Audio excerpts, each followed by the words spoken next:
วนให้คิดอนิจจังทุกสิ่งไม่ยั่งยืนจีรังย่อมผุพังตามกาลเวลาจะฝืนให้ยั่งยืนจนสิ้นโลกาอย่าได้หวังดังปรารถนาองค์พระพุทธาท่านตรัสสอนไว้เกิดแล้วคงไม่แคล้วต้องชราแก่อาคราวแก่สมปัญญาทั่วภารามีโถมไป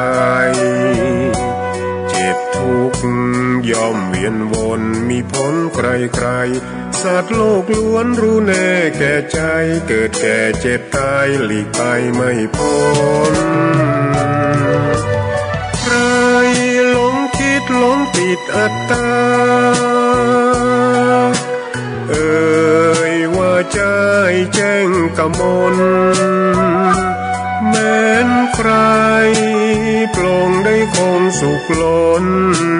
ชีวิตมีมองมนเกิดมาเป็นคนสมบูรณ์ดับหายเพียงร่างกายไว้ชีวาแต่กุศลผลกรรมทำมาย่อมแปลงค่า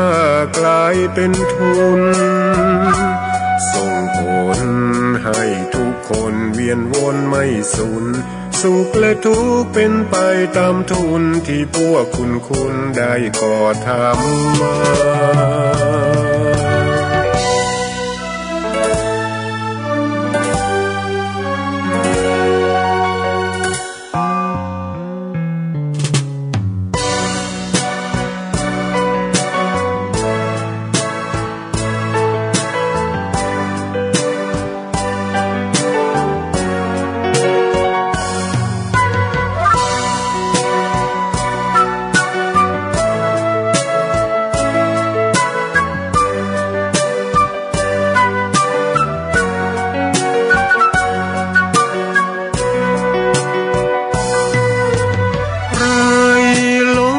หลงติดอัตตา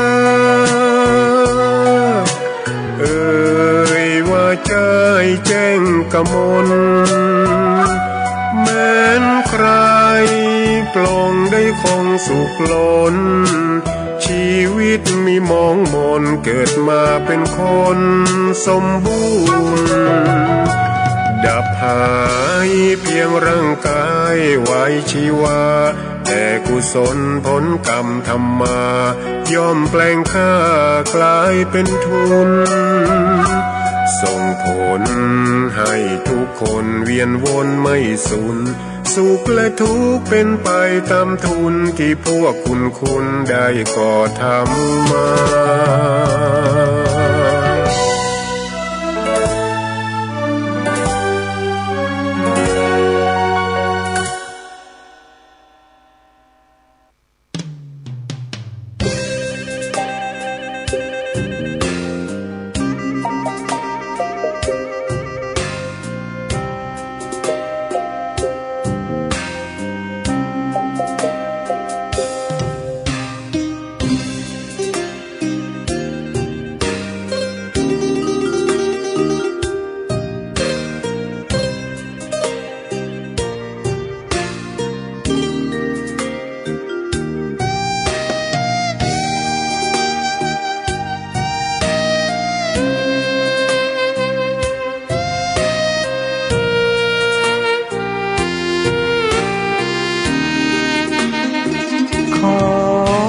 ตำนาน1,300 กว่าปีแม่จามเทวีสร้างพระเจดีย์ที่วัดดอยน้อยพร้อมเจดีย์โค้งอีกองค์เคียงคู่อยู่ดอยสลับก้อนหินใหญ่น้อยร้อยเรียงน่าอัศจรรย์พระธาตุสีทองแงนมองฝูงพึ่งทำรังช่างมีมนต์ขลังพลังศักดิ์สิทธิ์บนนั้นกล่าวคำไหว้สากราบสักการะคนลุกคนชันส สัมผัสถึงสายสัมพันธ์คงเป็นลูกหลานเคยร่วมสร้างบุญวัดดอยน้อยอยู่กลางยอดดอยโรยต่ออำเภอดอยเหล่าเขตติดต่อป่าสางลำพูนเดินทางปลอดภัยจากเชียงใหม่หรือสายลำพูนยินดีต้อนรับนักบุญมาร่วมสร้างทานบารมีตีสามตีสี่เปิดสถานีฟังตุลุงยองนักเทศเสียงทองชื่อเสียงดังก้องทั่วฟ้าธานีตัวจริงเสียงจริงวัดดอยน้อยแม่จามเทวีต้อนรับญาติโยมที่มีจิตศรัทธามาร่วมสร้างบุญ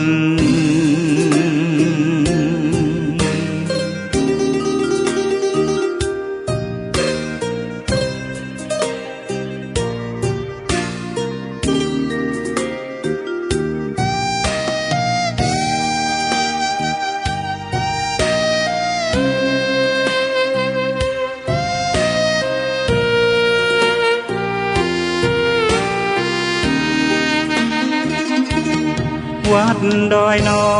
ยอยู่กลางยอดดอยโรยต่ออำเภอดอยเหล่าเขตติดต่อป่าสางลำพูนเดินทางปลอดภัยจากเชียงใหม่หรือสายลำพูนยินดีต้อนรับนักบุญมาร่วมสร้างทานบารมีตีสามตีสี่เปิดสถานีฟังตุลุงยองนักเทศเสียงทองชื่อเสียงดังก้องทั่วฟ้าธานีตัวจริงเสียงจริงวัดดอยน้อยแม่จามเทวีต้อนรับญาติโยมที่มีจิตศรัทธามาร่วมสร้างบุญ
พฤกษบภกาสอนอีกกุญชรอันปลดปลงโททนเสน่งคงสำคัญหมายในกายมีนรชาติวางวายมะลายสิ้นทั้งอินทรีย์สถิตทั่วแต่ชั่วดีประดับไว้ในโลกา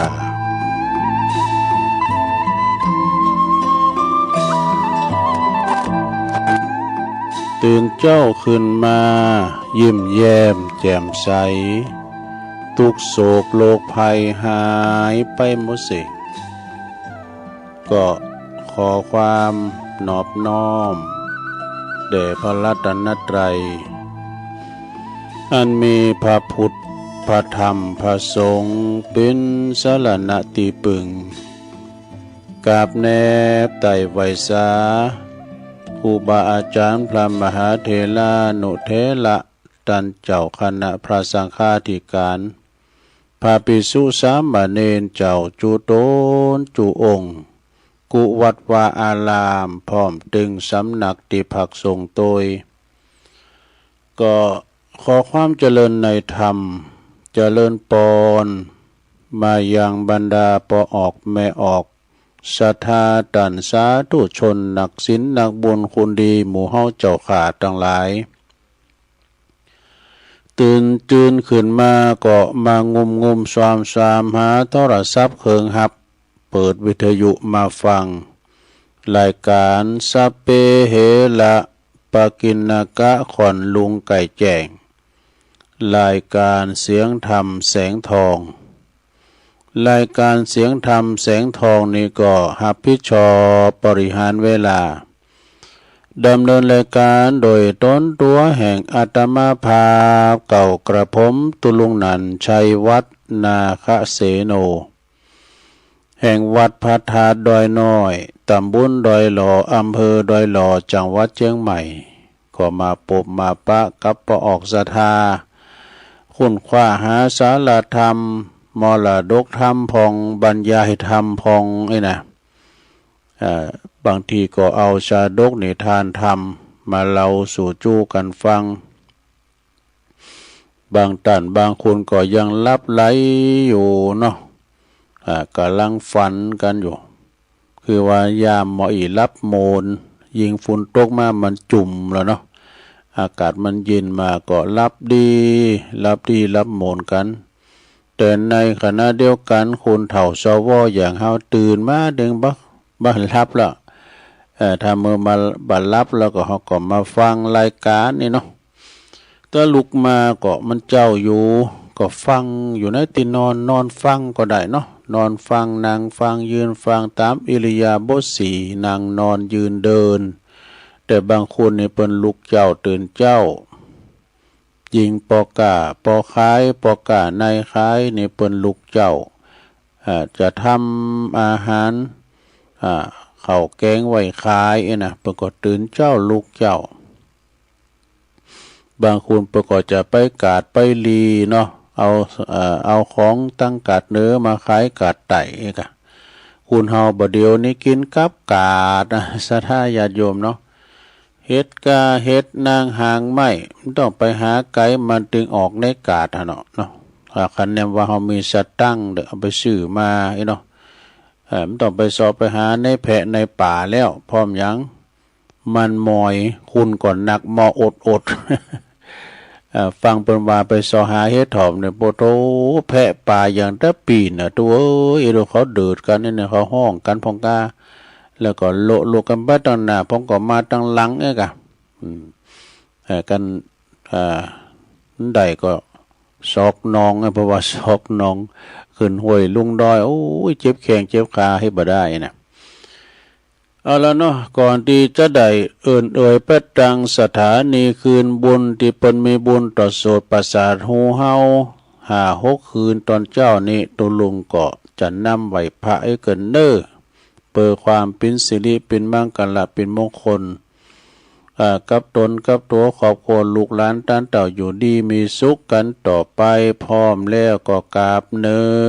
1กราบ2กราบ3อิมินาสกาเลนะพุทธังอภิปูชยามาอิมินาสกาเลนะธัมมังอภิปูชยามาอิมินาสกาเลนะสังฆังอภิปูชยามาอะระหังสัมมาสัมพุทโธภควาพุทธังภวันตังอภิวาเทมิสวากขาโตภควตาธัมโมธัมมังนัมมัสสามิสุปฏิปันโนภควโตสาวกสังโฆ สังฆังนะมามินะโมตัสสะภะคะวะโตอะระหะโตสัมมาสัมพุทธัสสะนะโมตัสสะภะคะวะโตอะระหะโตสัมมาสัมพุทธัสสะนะโม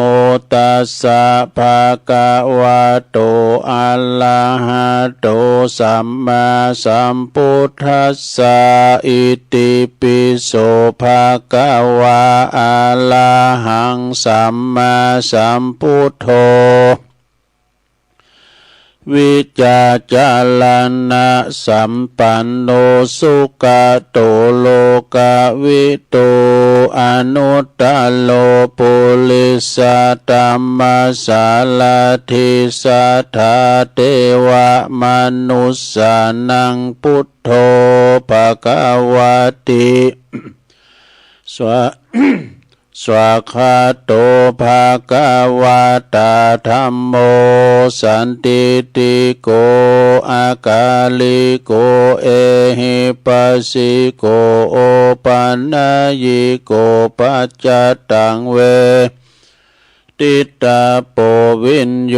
เหติสุปฏิปันโนภะคะวะโตสาวกสังโฆอุจุปฏิปันโนภะคะวะโตสาวกสังโฆยายะปฏิปันโนภะคะวะโตสาวกสังโฆสามิจิปฏิปันโนภะคะวะโตสาวกสังโฆญาติตังจัตตาลิปุริสายุคาเนอัตถาปุริสาปุคลาเอสะภะคะวะโตสาวกสังโฆอาหุนายโยปะหุนายโยทักขินายโยอัญจาลิกาลานิโยอนุตตลังปุญญาเขตังโลกัสสาติจายันโตโพธิยามุเลสักกายานังนันทิวัตโนเอวังตวังวิจัยโยโหเหจัยยัสสุจัยยะมังคะเลอะปะลาจิตตาปันลังเกสิเสปัทวิปุคะเลอภิเสเกสัพพพุทธานังอากัปปะโตปะโมทาติสุนักตังสุมังกาลังสุปภาตังสุโหติตังสุขโนสุโมโหโตจะสุยิทังพระมจาลิสุปัทขินังกายกัมมังวาจากัมมังปัทขินังปัทขินังมโนกัมมังปณิทิเตปัทขินาปัทขินานิกาตวานะลาพันตเถปัทขิเนสปิติโยวิวัจจันตุสัพพะโลกวินาศตุมาเตภวัตวันตลายโยสุขิติงกายุโกภวะอภิวาทานาสิลิสันเนจังวุตตาปัจจายโนจัตตาโลธัมมาวาทันติอายุวันโนสุขังปะลัง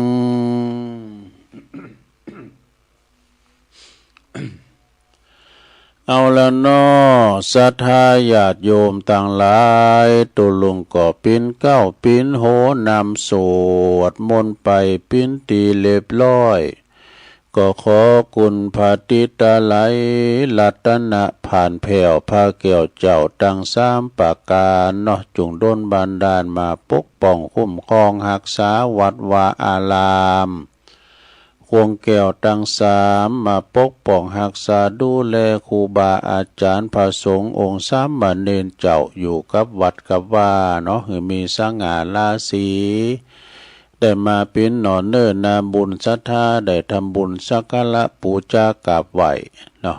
มานำกึดนำสั่งนำไปนำแปลงคุดนำบ่อก่อกำแป้งนำจิตวิญญาณ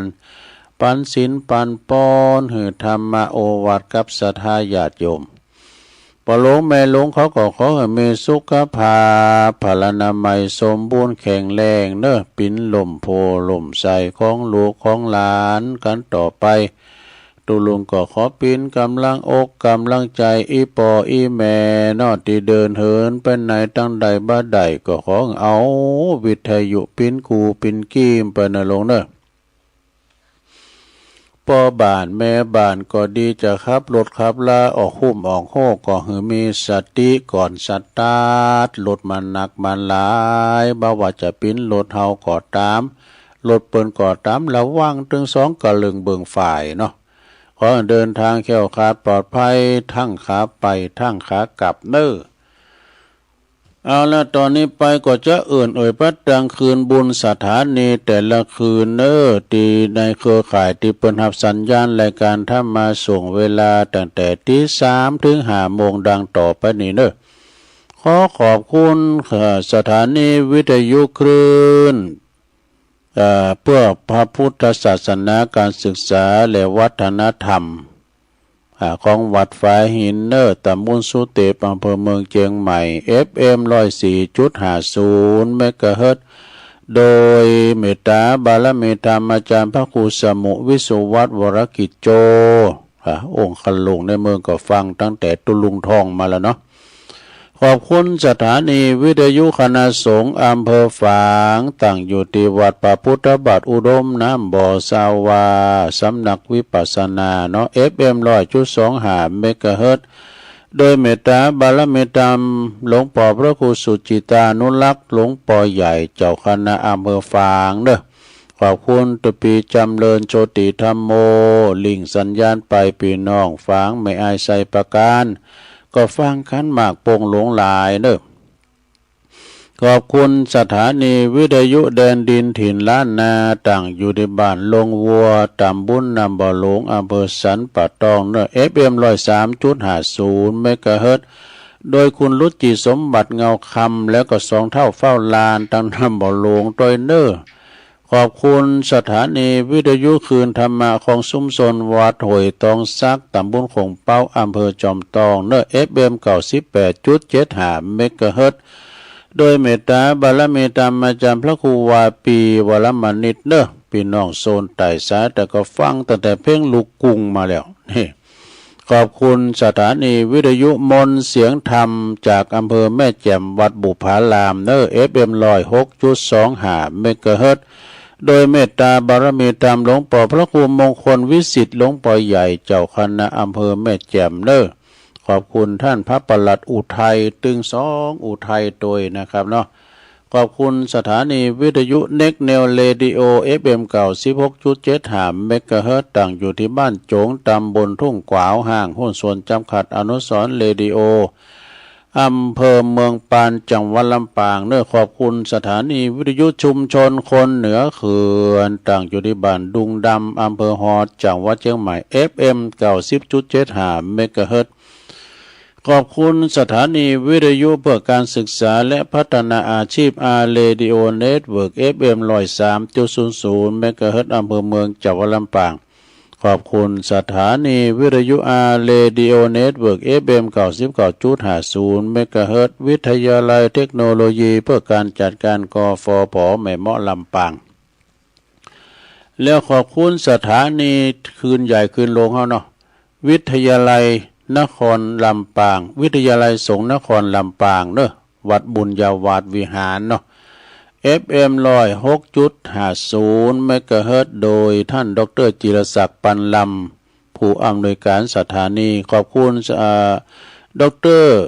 พัชริยาฟองจันตาดร.แอมนี่เปิ้นเป็นเจ้าหน้าที่ฝ่ายเทคนิคลิงสัญญาณไปพี่น้องตัง เมืองเขลางนครลำปางฟังกันหมากปวงหลงลายเนอะฟังกันจะหลายครอบคลุมไปหลายอำเภอแล้วก็สีคำเรดิโอพี่น้องบ้านไกลเนอะนาเหลืองนอกอำเภอเวียงสาจังหวัดน่าน FM เก่า 12.50 เมกะเฮิรตซ์เนอะอันนี้ก็เป็นเจ้าของสถานีคืนบุญแต่ละคืนต่างๆเนาะที่เปิ้นลิงก์ก็กล้องสัญญาณไปนำรายการในสู่ตันผู้ฟังที่อยู่ตั้งบ้านตั้งจองนะถ้ามีเปิ้นเอาก็ไม่ได้ยินหนอลงเอ้ยเฮาได้อาศัยจมูกเปิ้นหายใจเปิ้นก็กล้องสัญญาณไปพอลงไม่ลงเขาก็ฟังตั้งบ้านตั้งจองเนี่ยกะ เทคโนโลยีนี่มันง่ายเนาะอย่าเปิ้นนั้นข่าวกรมประชาสัมพันธ์กรุงเทพฯออนไลน์ก็มาถึงบ้านเฮาไปโดยซะนะโทรประเทศเนาะอันนี้ก็เป็นการที่ว่าฟังไปทางออนไลน์ก็มีเปิ้นอยู่ทางกรุงเทพฟังก็ได้โทรโลก็เนาะเปิ้นฟังกันนะทางระบบอินเทอร์เน็ตนี่นะฉะนั้นก็ฟังกันไปนะข่าวสารต่างๆนี่มันโว้ยศรัทธาญาติโยมเปิ้นกินเปิ้นตานตีนไหนก็หันก็ฮู้เปิ้นก็พอในเฟซในไลน์พอตีเปิ้นออนไลน์เปิ้นข่าวสารข่าวให้ข่าวดังข่าวดีก็หันหมดเฮอบินตกก็หันศรัทธาอันนี้ก็เป็นความเจริญก้าวหน้าทางเทคโนโลยีนะศรัทธาเฮาก็มีเป็นอันบุคคลธรณีตัวเจ้าบอกว่าสังโฆโลยีก็เนี่ยนำเสนอเนาะศรัทธาญาติโยมก็ครูบาอาจารย์ก็ต่างอกต่างใจมีหลายตุดหลายองค์ที่เปิ้นน้อมนำเอาธรรมะมาเผยแผ่ศรัทธาญาติโยมทั้งหลายเนาะมาปะกันวันนี้ก็ตรงกับวันเสาร์ที่14เนาะศรัทธา14ของเดือนมิถุนายนพุทธศักราช2568วันนี้นะตามปกติเขาก็จะมีการทำกิจกรรมยกวัดมาบาทวันนี้ก็เหมือนกันเนอะเขาก็จะได้ทำกิจกรรมเนาะศรัทธาญาติโยมทั้งหลายเขาก็จะได้โยงขันเกี่ยวทั้ง3ก็เดี๋ยวเขาว่าพร้อมกันไปเลยเนาะเดี๋ยวไหวพระรับศีลกันไปพร้อมกันไปเลยพร้อมแล้วบอกปู่จานเอาเลยมันลาแล้วต้องบัดแตนเหมือนขาเอาละพร้อมกันเลยเนาะนะมาเมปุถังคุณนาสากาลันตังนามาเมธัมมังมุนีลาจาเตสิตังนามาเมสังฆังมุนีลาจาสาวกังอาจายโยโนพันเตอาชกัมมายาถาปะเลยาถามุลาเหยาถาอากุสเลเยมะยังพุทธธัมมาสังฆาเตสุปันตลัตตะเนสุอาติเตวาปัญจุปันเนนาวาอวิวายติวาลาโหวากายเยนาวาวาจายาวามานาสวาปะมาตังวาอากาลวังวาอากาสิมหาติสวายาถาธัมมังปฏิกาโลมาเตสังโนปันเตพุทธเตลัตนัตยังอนุกัมปังอุปัฏฐยาอาจายังอาจายาโตปฏิการหันตุคัมมันตุสัพพังโตสังอายาติงสังวาลิสามานาปุณเนวังกัลลิสามะสันจิจาโตสังอาสันจิจาโตสังสัพพังโตสังขมันตุโนแล้วไปอย่างหนึ่งปู่จานเอาดีๆกับปู่จานนี่ก็จะรู้นี่ปู่จานต่อไปศรัทธาญาติโยมเขาจะได้โยงเข้าบาตรกันนะกะเนาะต่อไปก็จะได้โยงเข่าภิกขาหารเด้อเนาะไผว่าใดก็ว่าไปวามใดก็ปินสังนะว่าพลอมกันไปเลยนะมาเมปุตังกุ นะมาเมตุปะบุปาลาจาตันเนโอตานาปิกาหาลาตันเนสหปาลิวาลาตันเนวาลาตาคินาเยกายตัวเลวจิตัวเลมโนตัวเลสันจิจาปมาเตนาวาอาสันจิจาปมาเตนาวากายกรรมเมนาวาวาจีกรรมเมนาวามโนกรรมเมนาวาอาทิตาโตสังปัจจุปันนโตสังสัพพังโตสังฆมันตุโนตุติยัมปิตติยัมปินะมาเมตุปะบุภาลาจาตันเนโอตานาภิกาหาลาตันเนสหปาลิวาลาตันเนวาลาตาคินเยกายะตัวเลวจิตัวเลมโนตัวเลสันจิจาปมาเตนาวาอาสันจิจาปมาเตนาวากายกรรมเมนาวาวาจิกรรมเมนาวามโนกรรมเมนาวาอาทิตาโตสังปัจจุปันนโตสังสัพพังโตสังฆมันตุโนเอาแล้วจบไปแถมอย่างแล้วเว้ยต่อไปอย่างแถมปูจานพ่อปูจานก็ดีปินตุก็ดีปินนี่ก็ได้แต่ปินนายกทำแล้ว เป็นตัวใหญ่ตัวน้อยขยมเสร็จเอาต่อไปว่าพร้อมกันไปเลยกัมพูชาผัดขันเข่าโยงเข้าพระเจ้าเด้งอิมังโอตันนาปินดาตานังติลาตานานังสกัจจังเตมาปูเจมาตุติยัมปีอิมังโอตันนาปินดีปาตังตานังนี่โอ้ไหมเดี๋ยวไหมลุเอาไหมปูจานะโอ้มันไปคืนยังไงปูจานะไปคืนนะทั้งบ้านทั้งจอกเอาตั้งใจหน่อยบุจารอิมังโอตันนาปินดาตานังติลัตานานังสกัจจังเตมาปูเจมาตุติยัมปีอิมังโอตันนาปินดิปาตังตาปินดิตานังติลัตานานังสกัจจังเตมาปูเจมาตาติยัมปิอิมังโอตันนาปินดาตานังติลาตานานังสกัจจังเตมาปูเจมาติกาลตังหิตายาสุขายะยาวานิปานายาสังวตานตุโนมันสลัมปินเตอเมื่อกันเนอะลงเนอะวัดตุลุงเนี่ยมันจะได้วาถึงวันน่ะบูจานน่ะ7 วันเนี่ยมาวัดตื่น เอาต่อไปปุรามห้องกำลังต่อไปก็เขาจะได้โยงเข้าบาทแล้วปุรามติบว่าแล้วสาธุโอกาสะโอตันนาปินดีปัตตังตันนังนิปปานาปัจจโยโหตุโนนิจังโอตันนาปินดีปัตตังตันนังนิปปานาปัจจโยโหตุโนนิจัง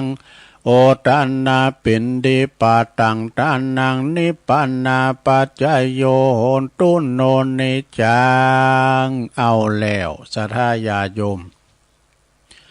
ตอนนี้ไปก็จะไปยายแถวเนอะจะได้ใส่บาตรใส่เข้าบาตรตักบาตรกันนะสัทธาแต่บางทีบางแห่งนี่เปิ้นก็เอาหนักเลยนี่นะเฉพาะถิ่นนะบางทีบางแห่งนี่หนักเลยนี่ก่อนอย่างเข้าไปตังปุณกลปตังปุณตังป่าอัมพวันวัดของอาจารย์รัฐภพนลินโทโอ้พี่นันเวทเปิ้นเอาหนักมีตึงกำไทยด้วยนะโอ้เข้าทาดีเนอะพี่นันเวทโอดบางเอาต่อไปก็เขาจะได้ใส่บาตรเนอะสถานเนอะใส่เข้าบาตรกันไปยายแถวต่างปุนเนอะไปยายแถวต่างแต่ห้องครูบาปุนมาปอจาอยู่แถวหน้าเทวดาแม่ยิงอยู่แถวหลัง ก็ถอดแคปไปเนอะลงเด้อถอดแคปถอดรองเท้าแล้วจะไปอู่กันอยู่ในอาการอันสงบเนอะ แล้วก็กำเดียวปูล้ามเอาสวยไปเนี่ยมุนตูลุงทาเขาแล้วบุญโฮงหมดมันให้มันดีบนจะลุงมานะสมัยเมื่อก่อนนี่ต้องเอาสวยไปเนี่ยมุนกันนะเปิ้นเนี่ยมุนเรียบร้อยตูลุงทาจะป้าพันเนนมาไหวที่นาว่างฮะอาลาหังสัมมาเปิ้นไหวพระกันดูแล้วก็ลุงมานี่อุ้มบาทลุงมานะใส่บาทนี่เปิ้นจะถามตุนะซะนะเปิ้นหือดักไว้เนี่ยบางพ้องโหเนี่ยโตเอ็นน้ำเลิ้มอุ่มจ้าเขาแล้วก็ปัจจัยเปิ้นหือระงับหับปากผมจะหูกันเปิ้นหือพอกันในบาทเท่านั้นเด้อมันจะว่าเลี้ยวไปเลี้ยวมายืดเข้าไปยืดเข้ามาอย่างยีราฟอันนั้นได้นะต้องอยู่ในอาการสำรวมสงบนะแล้วเปิ้นซุปแคบเนาะดูเจ้านะเฮาก็ถอดแคบใส่บาทนะคือมามือเฮาใส่บาทปุ๊บเจ้าถอดเอ้าตอนนี้ไปก่อนที่เฮาจะได้ใส่บาทเดี๋ยวกะขยโยมพอเน้อกะละมังทางเป้นะเข้ารุ่นบาทภาชนะเข้ารุ่นบาทเริ่มค่ำเกี่ยวม้ามจูเข้าไปในมดเปิ้นโหกลุ่มพอกดไล่สู้เขาคุณเฒ่านึกว่าว่าไงอ้าวนอบนั่งเด้อซะท่าเด้อลำเปิงว่า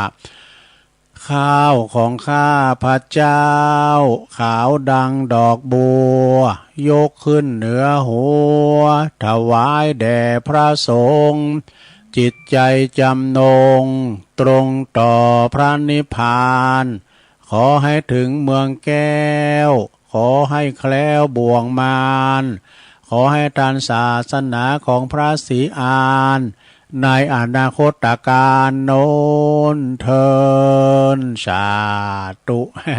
เอาลุกเอาตุลุงทาเตียวแล้วเอาเดินมาแล้วสุขโหโหมะนะลงเด้อสุขโหโหมะไปใจจะไปถามกอยกอหย่องจะไปมือทบเลนถูกบาทกอยเอาใส่ไหมกอยเอาใส่โอ้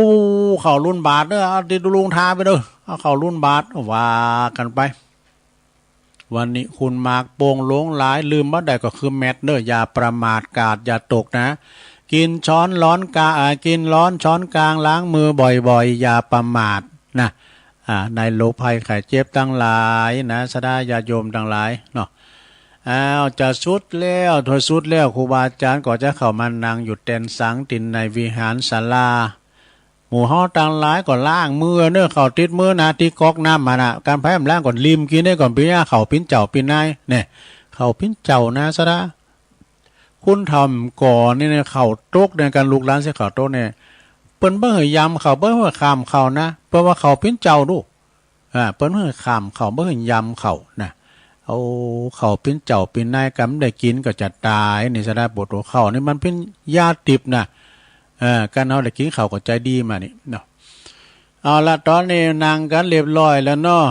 นางกันเรียบร้อยแล้วตอนนี้ไปก็จะได้เข้าสู่พิธีการเนอะอันดับแรกก็จะได้จุดธูปเทียนปูชาพระรัตนตรัย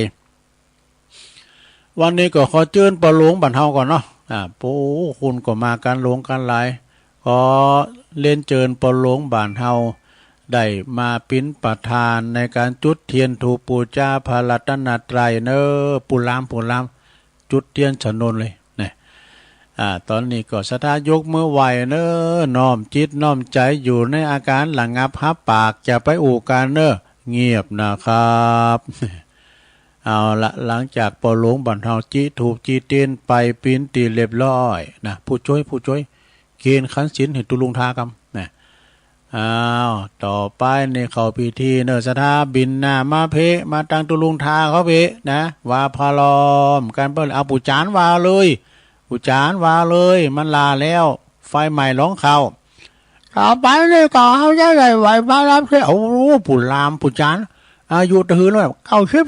92ปูจานอายุ92เกี่ยวปะวาวปะเนี่ยกินมาเนี่ยปุโตเกี่ยวปะแงม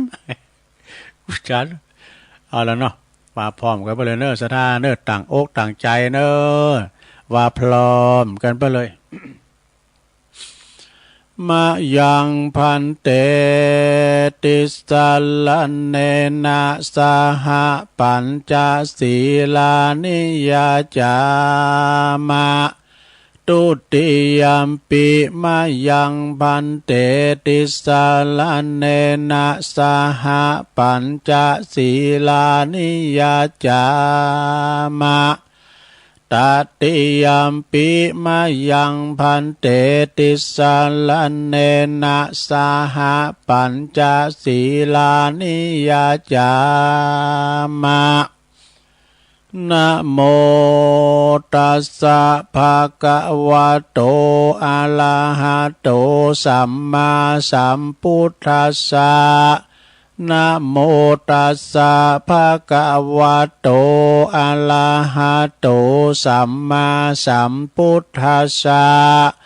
นะโมตัสสะภะคะวะโตอะระหะโตสัมมาสัมพุทธัสสะพุทธังสรณังคัจฉามิธัมมังสรณังคัจฉามิสังฆังสรณังคัจฉามิตุติยัมปิพุทธังสรณังคัจฉามิตุติยัมปิธัมมังสรณังคัจฉามิตุติยัมปิสังฆังสรณังคัจฉามิตติยัมปิพุทธังสรณังคัจฉามิตติยัมปิธัมมังสรณังคัจฉามิตติยัมปิสังฆังสรณังคัจฉามิติสรณคัมมานังนิทิตังปานาติปาตาเวละมะเนสิกขาปะทังสมาธิยามิอาทินนาตานาเวละมะเนสิกขาปะทังสมาธิยามิกาเมสุมิจฉาจาราเวละมะเนสิกขาปะทังสมาธิยามิมุสาวาทาเวละมะเนสิกขาปะทังสมาธิยามิสุลาเมลยะมัชฌะปัมมาตฐานาเวละมะเนสิกขาปะทังสมาธิยามิอิมานิปัญจสิกขาปทานิสีเลนะสุขติยันติสีเลนะโภคสัมปทาสีเลนะนิพุติยันติตัสมาสีลังวิโสทะเย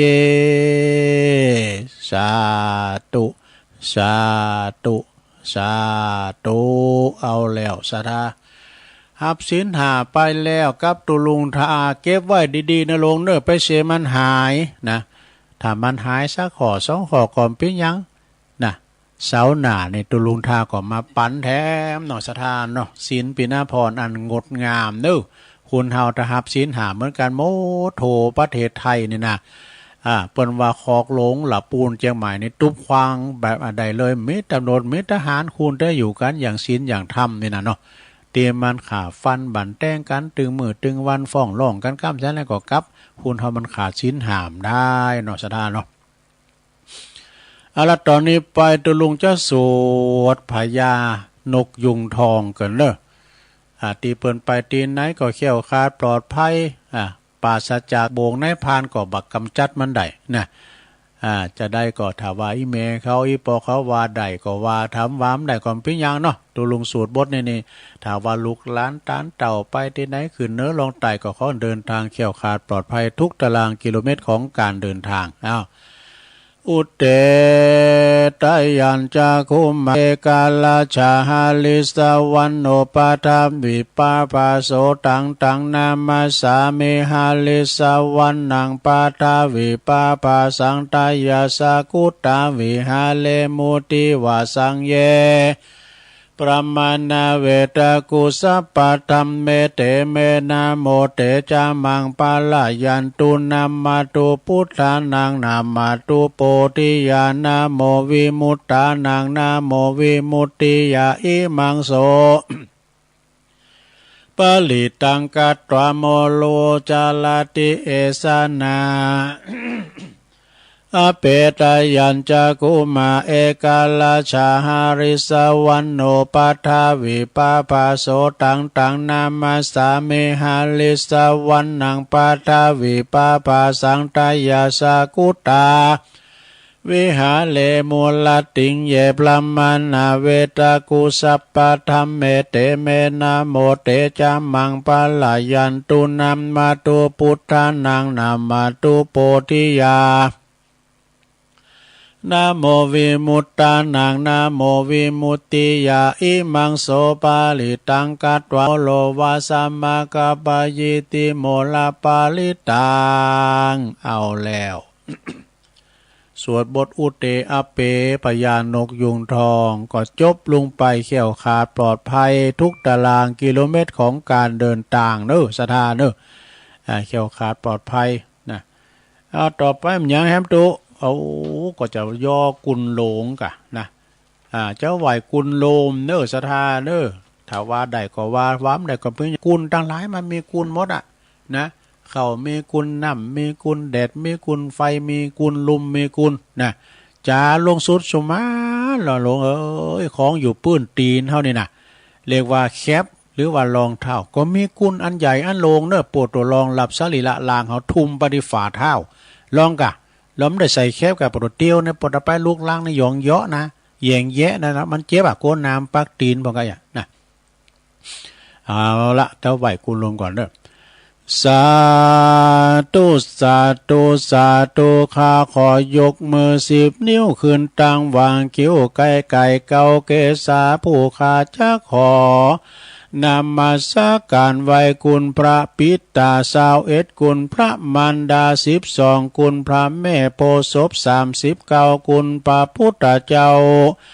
56คุณพระธรรมเจ้ามี38คุณพระสังฆเจ้ามี14คุณอาจารย์มี10คุณกรรมฐาน8คุณไฟ6คุณลม7คุณแม่ธรณี21คุณแม่พระคงคา12กุลอัคคละ33กุลศีล5มี11กุลศีล8มี12กุลศีล10มี21กุลจตุปาริสุทธศีลมี27กุลพระอรหันตาคือมรรค4ผล4นิพพาน1รวมเป็น9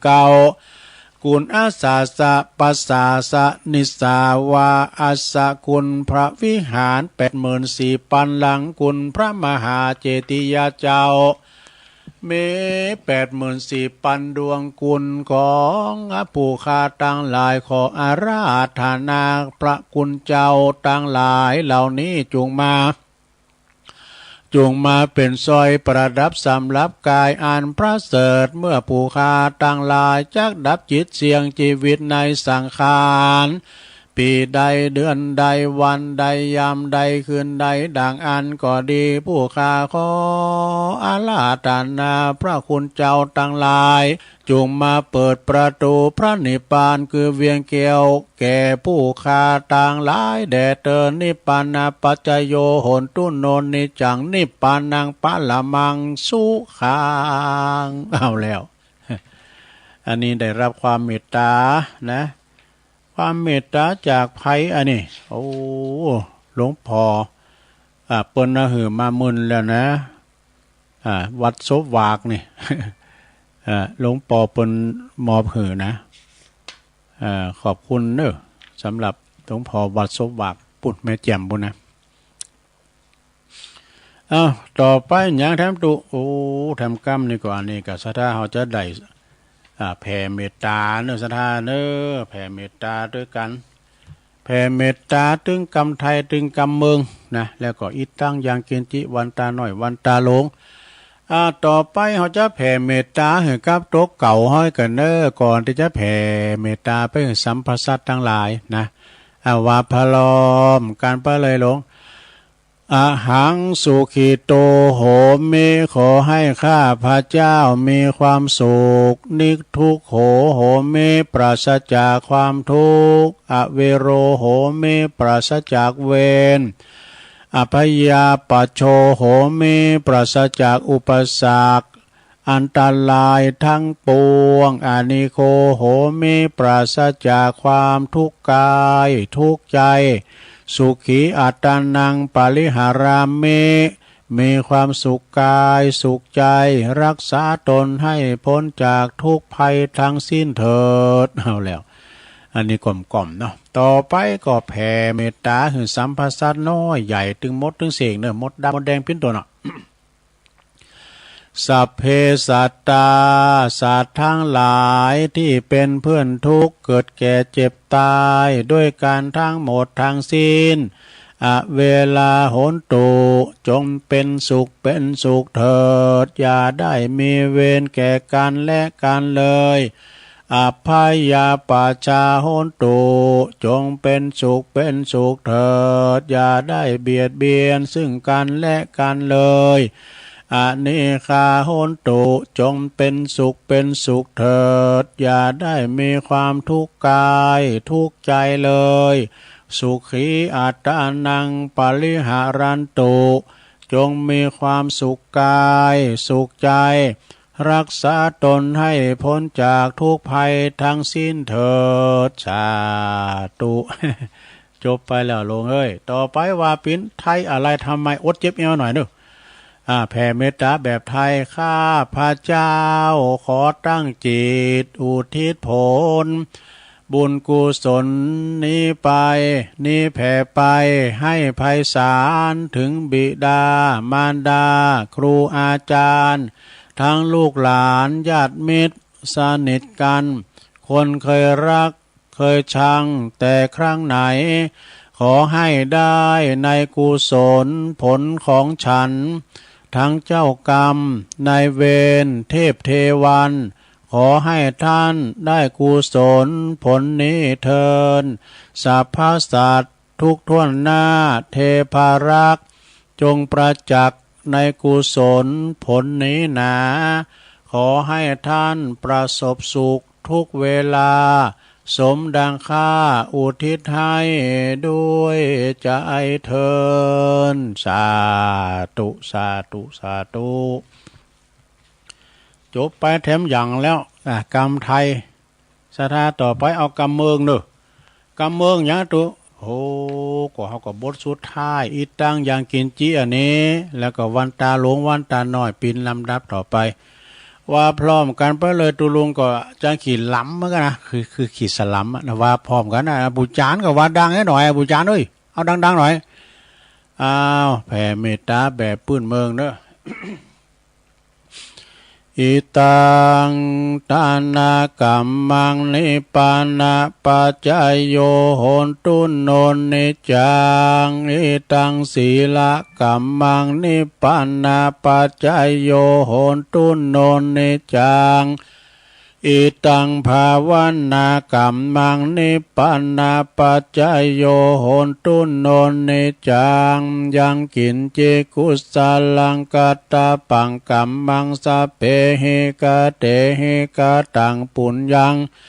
โนอนุโมตันตุสุนันตุพนโตเยเตวะอัสสัมมิงฐานเนอาติกาตาติกายุกาสัตตาหนตุสัพพสัตตานังสุขีอัตตานัง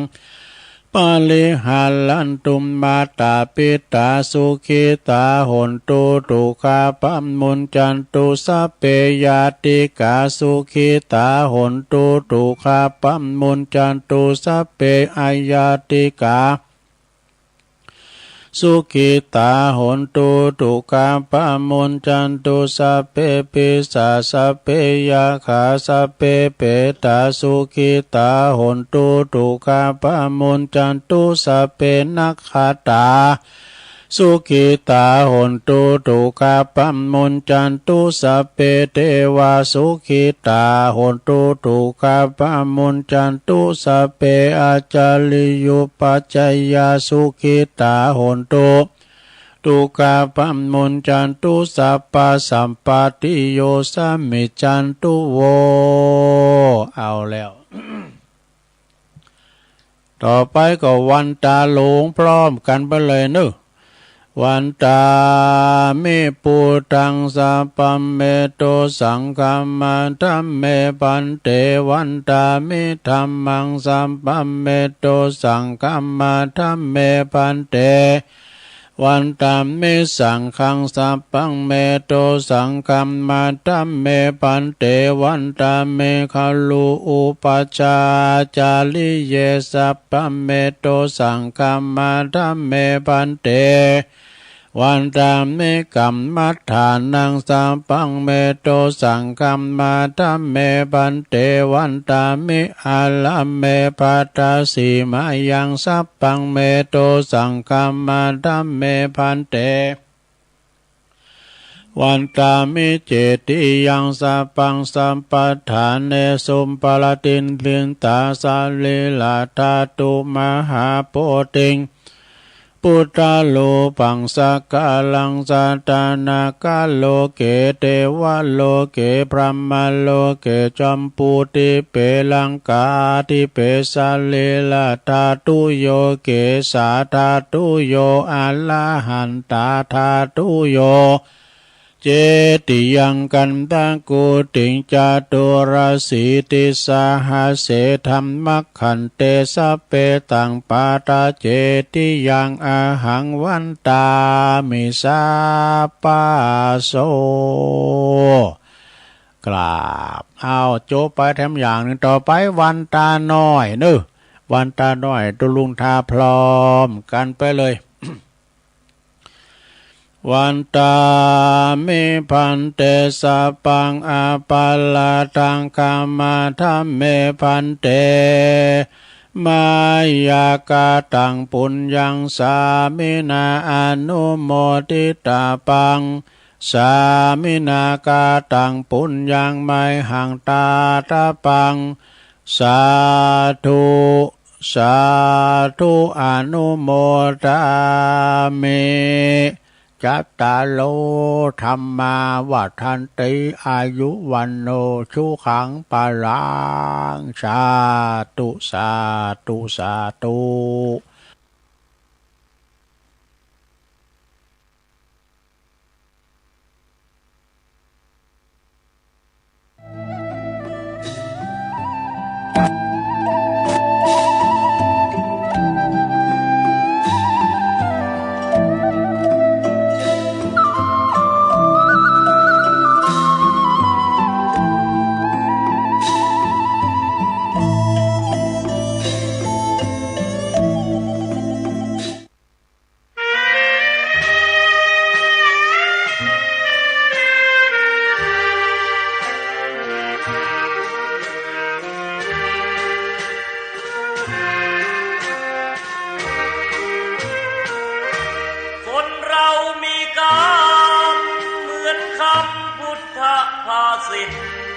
ว่าเกิดมาใช้นี้ชีวิต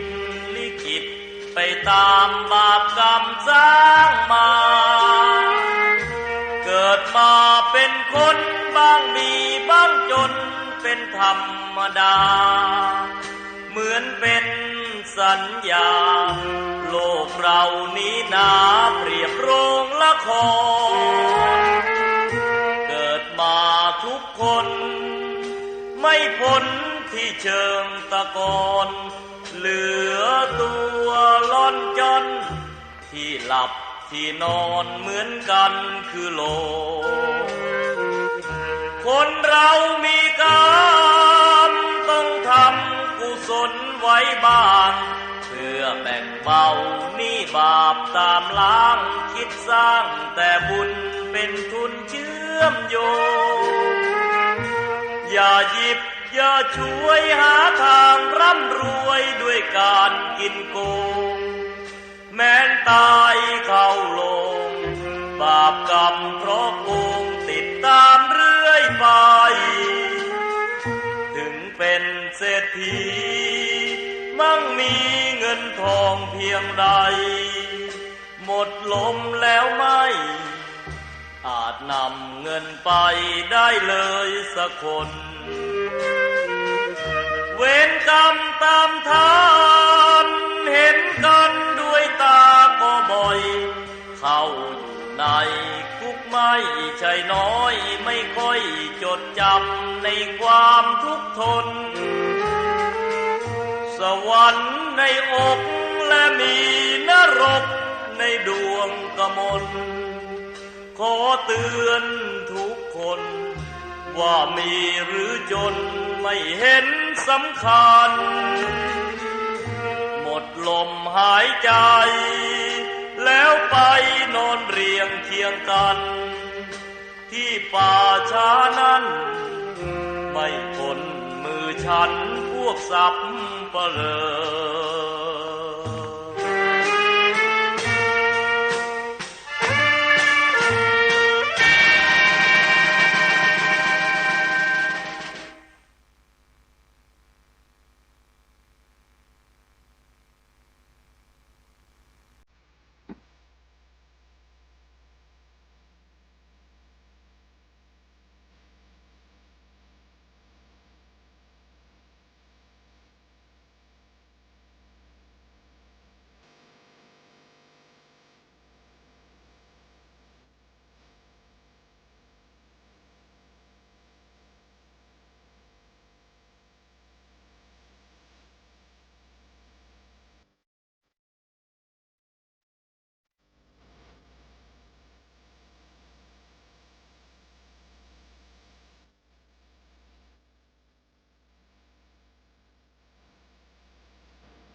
เอาแล้วศรัทธาญาติโยมทั้งหลายเนาะตัวลุงก็พักเบรกพักครึ่งลุกยกย้ายตีเตียวไปเตียวมาอยู่สินอยู่ซ้ายไปทำตุละส่วนโตแล้วก็มานั่งจิบน้ำลุงขอนนั่งอู่กันต่อในชั่วโมงที่2เนอะ ขณะนี้ท่านทั้งหลายก็กำลังฟังรายการสารธรรมสัพเพเหระเนาะปกิณกะขอนลุงไก่แจ้งรายการเสียงธรรมแสงทองดำเนินรายการโดยตุลุงยองในเวลาขณะนี้ตี4:05 นาทีละเนอศรัทธาตื่นจืนกันมาพองแล้วก้าเนาะก็มันยังเจ้าอยู่ก่อนนอนอยู่หันก่อนเนาะยังเจ้าอยู่วันนี้ก็ศรัทธาญาติโยมก็จะมีกิจกรรมกิจการงานบุญก็หลายตีเพิ่นปินวันเสาร์เนาะบางทีก็วันหยุดราชการเนี่ยเพิ่นจะมีงานบุญที่หันที่นี่แต่บุญก่อนตุลุงจะประกาศข่าวสารงานบุญมาตักตังลายแล้วก็เปิดสายหน้าไม้ศรัทธาได้อู่เอิ่นกันมานะศรัทธาวันนี้ก็เฮาก็ทำกิจกรรมกันไปปิ้นตีเรียบร้อยแจ้งเอิ่นทำกรรมมแรงบึดนี่ก็ขอคืนเวลากันเนาะที่จะได้ออกรายการตั้งแต่18:10 นาทีจนถึง2 ทุ่มเนื่องจากว่าตุลุงกอติดศาสนากิจขอคืนเวลาก่อนเนาะจะส่งกระแสเสียงไปทางปุณนะไปทางเวงป่าเป่าเนาะแม่ขจันโมเดิร์นเรดิโอแต่ว่านี่ต้องขออภัยตัวเนอะตุลุงก็ลุกตามปกติแต่เนื่องจากว่าคอมตุลุงเนี่ยมันเท่าอย่างเจ้ามาเนี่ยกะ ตบต่อยกันนะโอ้ได้ตัวได้โลมาก็ได้กว่าจะได้แสงมันจะเหือออกมานี่ก็หิมตี 4นะเลยได้เข้าให้ชั่วโมงเดียวก็ต้องขอสุมากับสถานีคืนบุญแต่ละสถานีตัวเนอะนะได้ออกให้ชั่วโมงเดียวเนาะแต่วันนี้มีปัญหาเฮ้ยนะหูกรรมละ เอาละเนาะชั่วโมงที่2นี่ก็จะได้เอ่ยไปทางอริยธรรมย้ำรอยครูนะของพระครูศรีโนนเกี่ยวสุขก็มีทำลายอยู่ทางของอาจารย์มหาประสิทธิ์แถมละนำทำคำสอนก็มีหนักมีหลายน้อมนำเอาเนื้อก่อนเด้อจงทำดีแบบเปิ้นว่าจงทำดีทำถูกให้ลูกหลานนี่อันนี้บทที่16แล้วนะ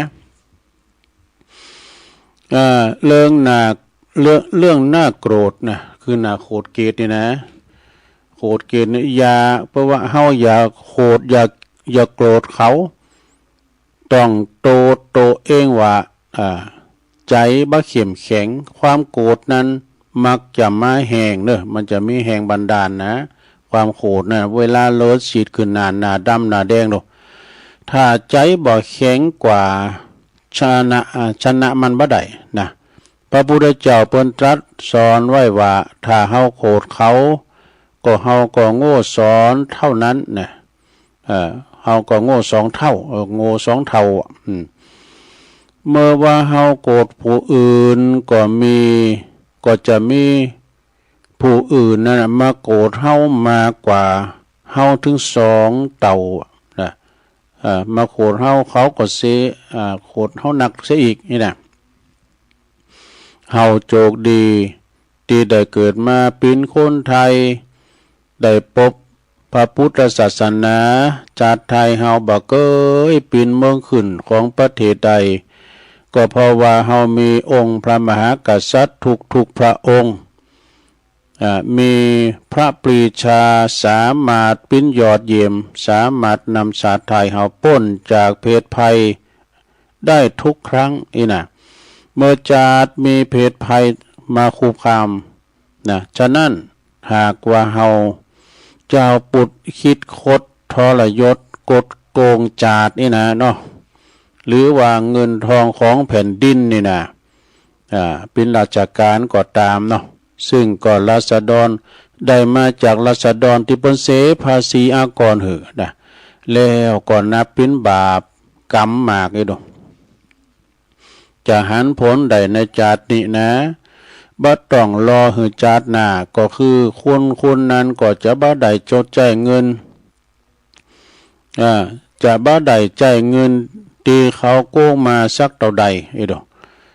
จะได้ใจก็น้อยมากนะเพราะว่าโรคภัยไข้เจ็บมันจะมาลุมเล่าเฮามาคุกคามชีวิตของเฮานี่แหละที่เปิ้นเรียกกันว่าสนิมในใจในธรรมเนาะสนิมในใจเงินทองนั้นน่ะถึงแม้จะตกทอดมาถึงลูกหลานเขาก็ใจอย่างแปลว่าใจอย่างบ่มีความสุขว่ะ ใจอย่างบ่มีความสุขแล้วก็มักจะมีคนอื่นมาโกงต่อไปอีกต่อหนึ่งนี่นับว่าตุกตั้งใจอยู่ตลอดเวลานั่นเองธรรมะเรื่องนี้นะเปิ้นว่าสอนให้ฮู้ว่าเกิดเป็นคุณทั้งทีจงทำดีจงคิดทำดีให้ลูกจงทำถูกไว้ให้หลานหันเป็นตัวอย่างเห็นเป็นตัวอย่างธรรมะดีๆจากท่านเจ้าคุณพระเทพวิสุทธิเมธีหรือว่าท่านปัญญานันทภิกขุนี่อันนี้นะสดาอันนี้ก็เคยว่าแล้วก็ให้นะเนาะอ้อมก้ำนะครับรอบหนึ่งมันแน่นใจอริยธรรมนะบทที่18นี่เคยว่าแล้วเกี่ยวกับต้องครอบครัวเนอะในครอบครัวหนึ่งในประกอบด้วยบุคคลหลายคนอาทิเช่นว่าปิตามารดาคือพ่อแม่เนี่ยนะสามีกาภริยากูสมรสลูกหลานนี่เป็นต้นโดยเฉพาะก็สามีภริยาปอบ้านแม่บ้านนี่นะซึ่งก็จะต้องมีภาระหน้าที่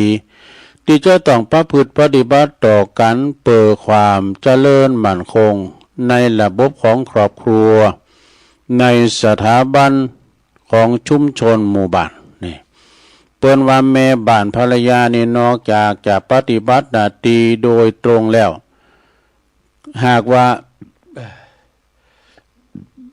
ถ้าหากว่ามีเวลาว่างเนาะ ถ้าหากว่าแม่บ้านมีเวลาว่างก็ควรจะหาโอกาสทำงานอดิเรกเช่นปลูกพืชผักโซนโคนะลัวกินได้ แล้วก็ผลไม้ในบ้านพองจะมีคุณค่ายิ่งนะบ่ควรปล่อยเวลาให้สูญเปล่าไปโดยเปล่าประโยชน์ส่วนสำหรับเสื้อผ้าของสามีก้าของลูกก้านะตัวตาดูตัวไหนเตรียมมันขาดมันปุ๊ดก็ปะ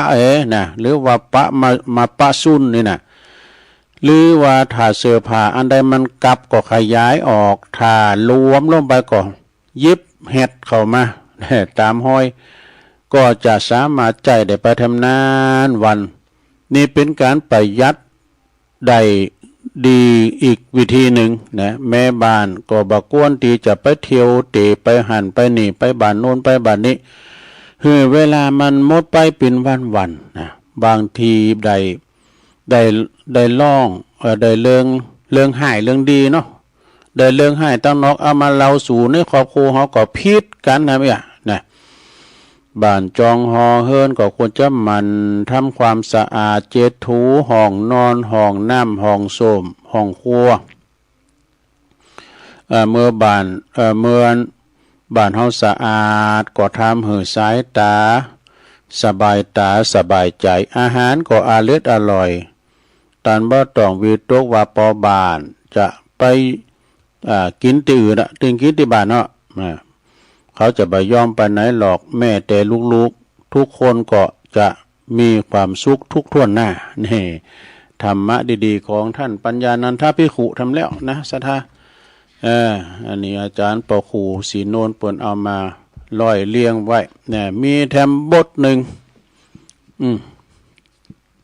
อันนี้เป็นบทที่10เก่าแล้วกันเนาะ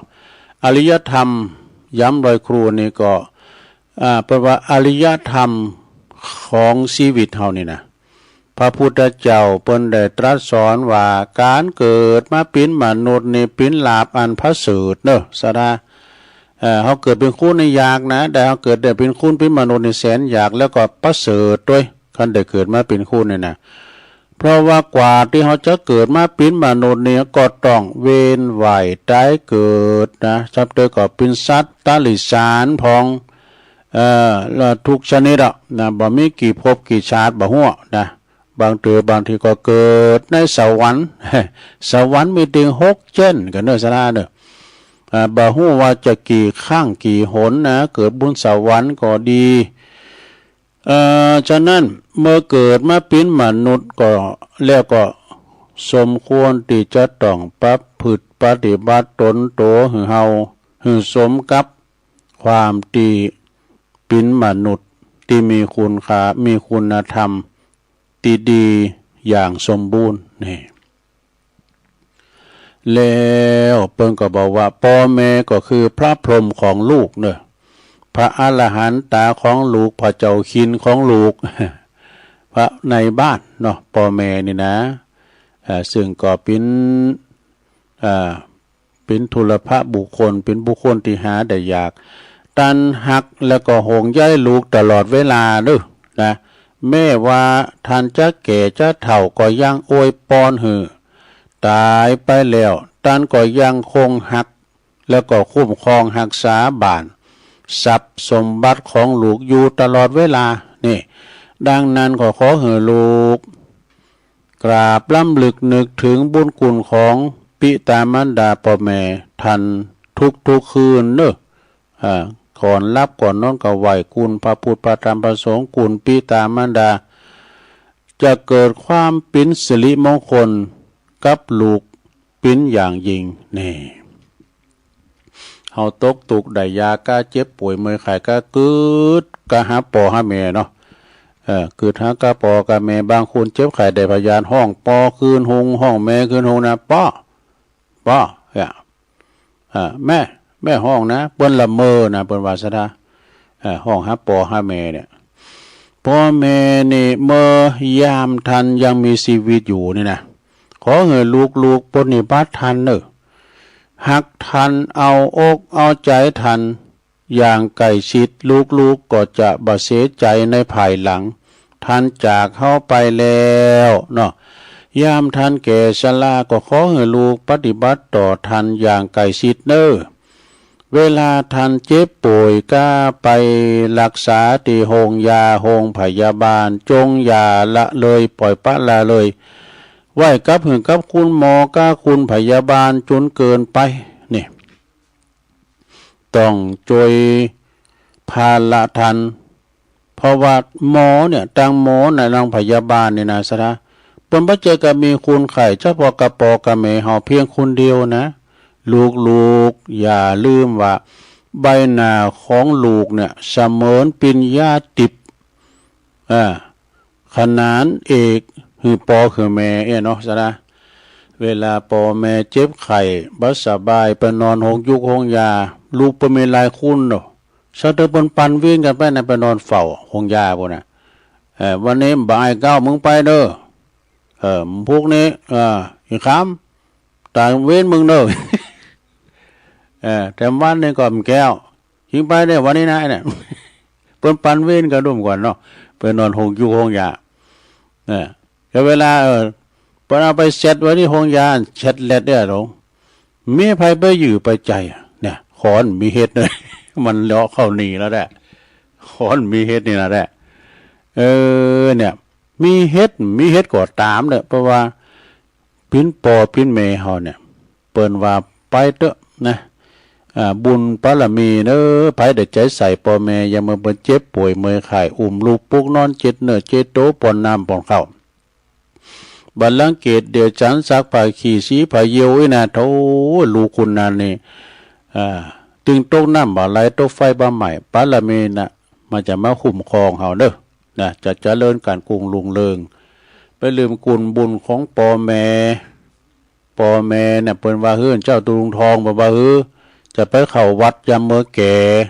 จะไปหักปอหักแม่ยามมื้อเปิ้นตายไปแล้ว เปิ้นตายไปแล้วเนี่ยเอ้ยเฮาก็จะกินแหนงมื้อปลายรุ่นซะนะเวลาเปิ้นขายยากินสังกาซอหามาหือมาตอนเปิ้นเด้อโอ้เฮ็ดถอบอ่อนไหนล่ะเอ้ยเอาแม่แกงให้แม่กินได้ก่อนดิแม่ขยากอ่ะเอาสตางค์ไว้ก่อนไว้ในมันดำก่อน อีแม่ขึ้นตายวันแต่คืนเนาะสมมาอยู่ดีไม่สู้เราเนอะ โอ้มากินแหนงแต่เด้ออีแม่เพื่อใครอยากเฮ็ดถอบเฮาซอหามาได้ในขาวจะดีเฮาไปขายเนี่ยไหนแม่มได้กินเนี่ยกันเนี่ยเอาไอ้เก้า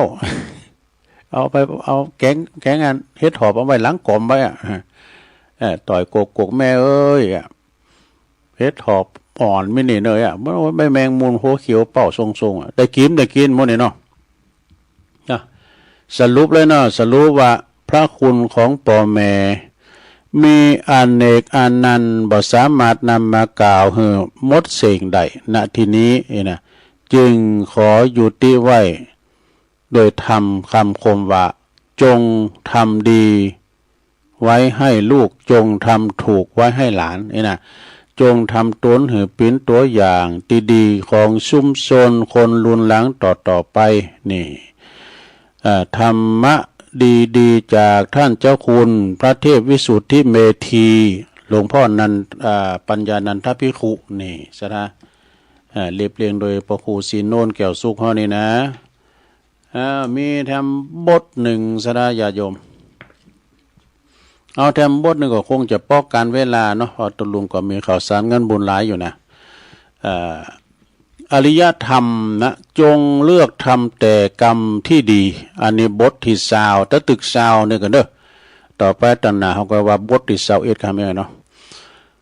จงเลิกทำแต่กรรมดีๆนะไอ้ดอกเป็นกรรมแทนกรรมอวยพรเป็นกรรมแทนกรรมอวยพรได้อย่างดีที่สูงสุดเนี่ยประกอบด้วยเหตุผลเมื่อทำกรรมดีแล้วบ่หือปอนก็ต้องดีนะแต่เฮาทำกรรมดีแล้วโดยไม่ต้องรับปอนก็ถึงดีอยู่นะเมื่อว่าเฮาทำชั่วแล้วจะมาเสกสรรปั่นแต่งอวยพรอย่างใดก็ดีบ่ได้ ดีบ่ได้นะการทำชั่วเหมือนก้อนหินที่จะจุ่มน้ำทันทีนี่สนะมันบ่มีผู้วิเศษใดๆที่จะเสกเป่าอวยพรขอเหือหินลอยน้ำคืนมาได้อันนี้มันมีนะทำความชั่วทำกรรมชั่วในแล้วก็จะต้องลมจมปนปีแต่กันเนาะราศีก็เนี่ยเสราศีเสียเกียรติคุณเกียรติยศชื่อเสียงวงตระกูลเหมือนก่อนหินนักจะจุ่มน้ำไปอยู่กับโคนตมในใต้น้ำฉะนั้นนี่แล้วก็ทำดีก็เหมือนน้ำมันจะเบาเนี่ยเหมือนแบบน้ำมันจะเบานะเหมือนน้ำมันจะเบานะเมื่อเทลงน้ำยอมลอยปิ้นปากกายมันก็ปลอบเพราะว่ายอมลอยไปปิ้นปากกายมันปราบอยู่เหมือนอยู่เนินน้ำนะทำกรรมดียอมปิ้นสง่าราศีปิ้นเกียรติคุณจื่อเสียงก็กระจรกระจายไปมีแต่คุณเคารพนับถือยกย่องสรรเสริญปู่จุมปู่จาเนอะเฟืองฟูลอยเหมือนน้ำมันเหมือนน้ำมันลอยนะเหมือนแบบน้ำมันลอยถึงจะมีศัตรูหมู่ไล่จงใจเกลียดชังจงใจเกลียดชังมุงไล่อิสาลิษยาแจงดุด่าหือจุ้มเนี่ยแต่มันก็สามารถที่จะไปได้มันบาจุ้มน้ำเนี่ยนะกับบายอมแป้ในภัยตัวเองเนี่ยบันน้ำนี่มันบาจุ้มสดาฉะนั้นจงตั้งใจพยายามทำแต่กรรมดีกรรมดีผู้ที่เริ่มใสในคุณของพระรัตนตรัยก็จะมีโชคดีมีความสุขมีความเจริญประสงค์สิ่งใดจะสำเร็จสมประสงค์เพราะว่าเป็นผู้ประกอบกรรมทำแต่ความดีนั่นเองนี่จากท่านเจ้าคุณอันนี้เจ้าคุณนวรัตน์นะนรรัตน์ราชมานิตอีนะเนาะเปิ้นก็ได้ลิขิตเขียนมาเนาะจบลงไปสัทธาญาติโยมทั้งหลายธรรมะดีๆข้อคิดดีๆของท่านปัญญานันทภิกขุกานี่ หนังสือตีดีของปครูศรีนวลแก้วสุขเตือนหน้าก็ค่อยเสาะสรรหามาแถมเนาะศรัทธาญาติโยมมันมีทำหลายแต่มันหลายเจ้าอยู่แล้วโทษที่เปิ้นสูงมากนี่นะเอาละตอนนี้ไปตุลุงก็จะได้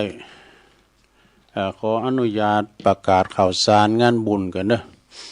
เอาประกาศข่าวมรณกรรมนี่ก่อนเนอะศรัทธาญาติโยม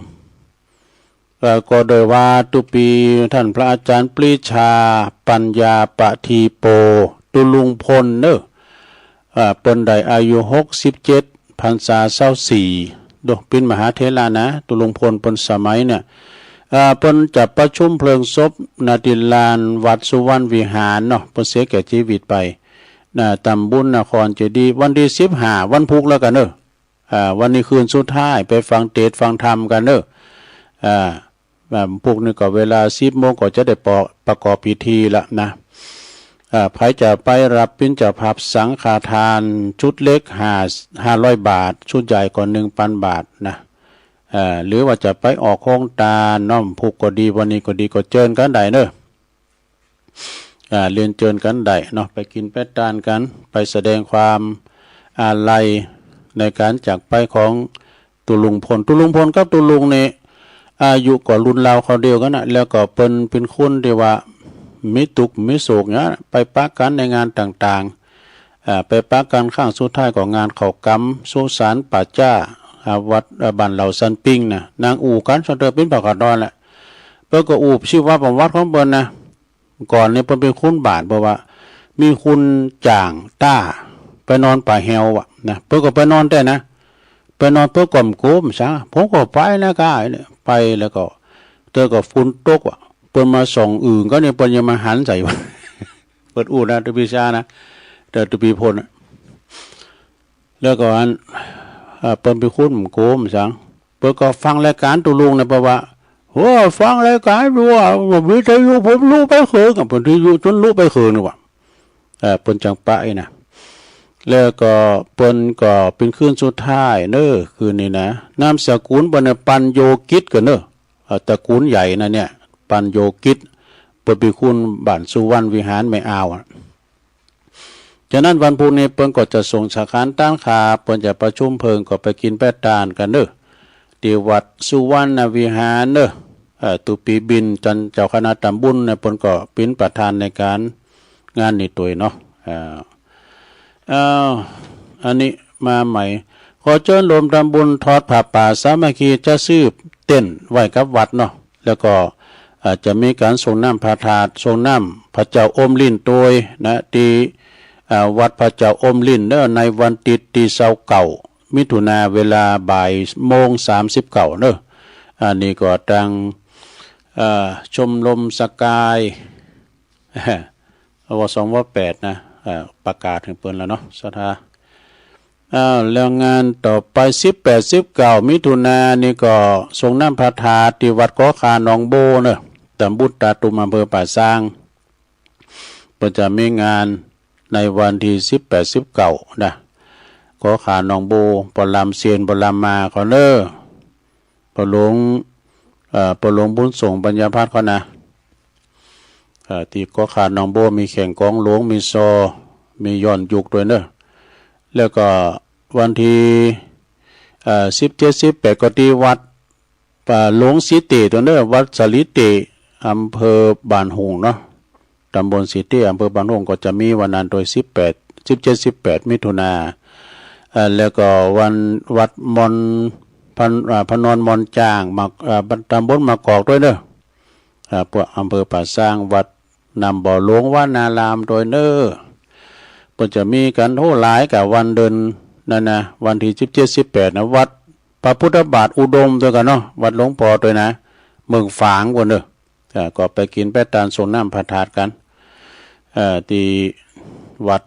แต่ละวัดไก่ไหนก็ไปหาเนาะศรัทธาญาติโยมนะแล้วงานต่อไปอันนี้ปุ่นเดินหน้าบุญเนาะก่อนนึกจากว่าท่านพระครูปราโมทย์พรรณสัยเปิ้นปิ้นเจ้าอาวาสวัดเหล่าปงเสือตำบลวังผางอำเภอเวียงหนองล่อง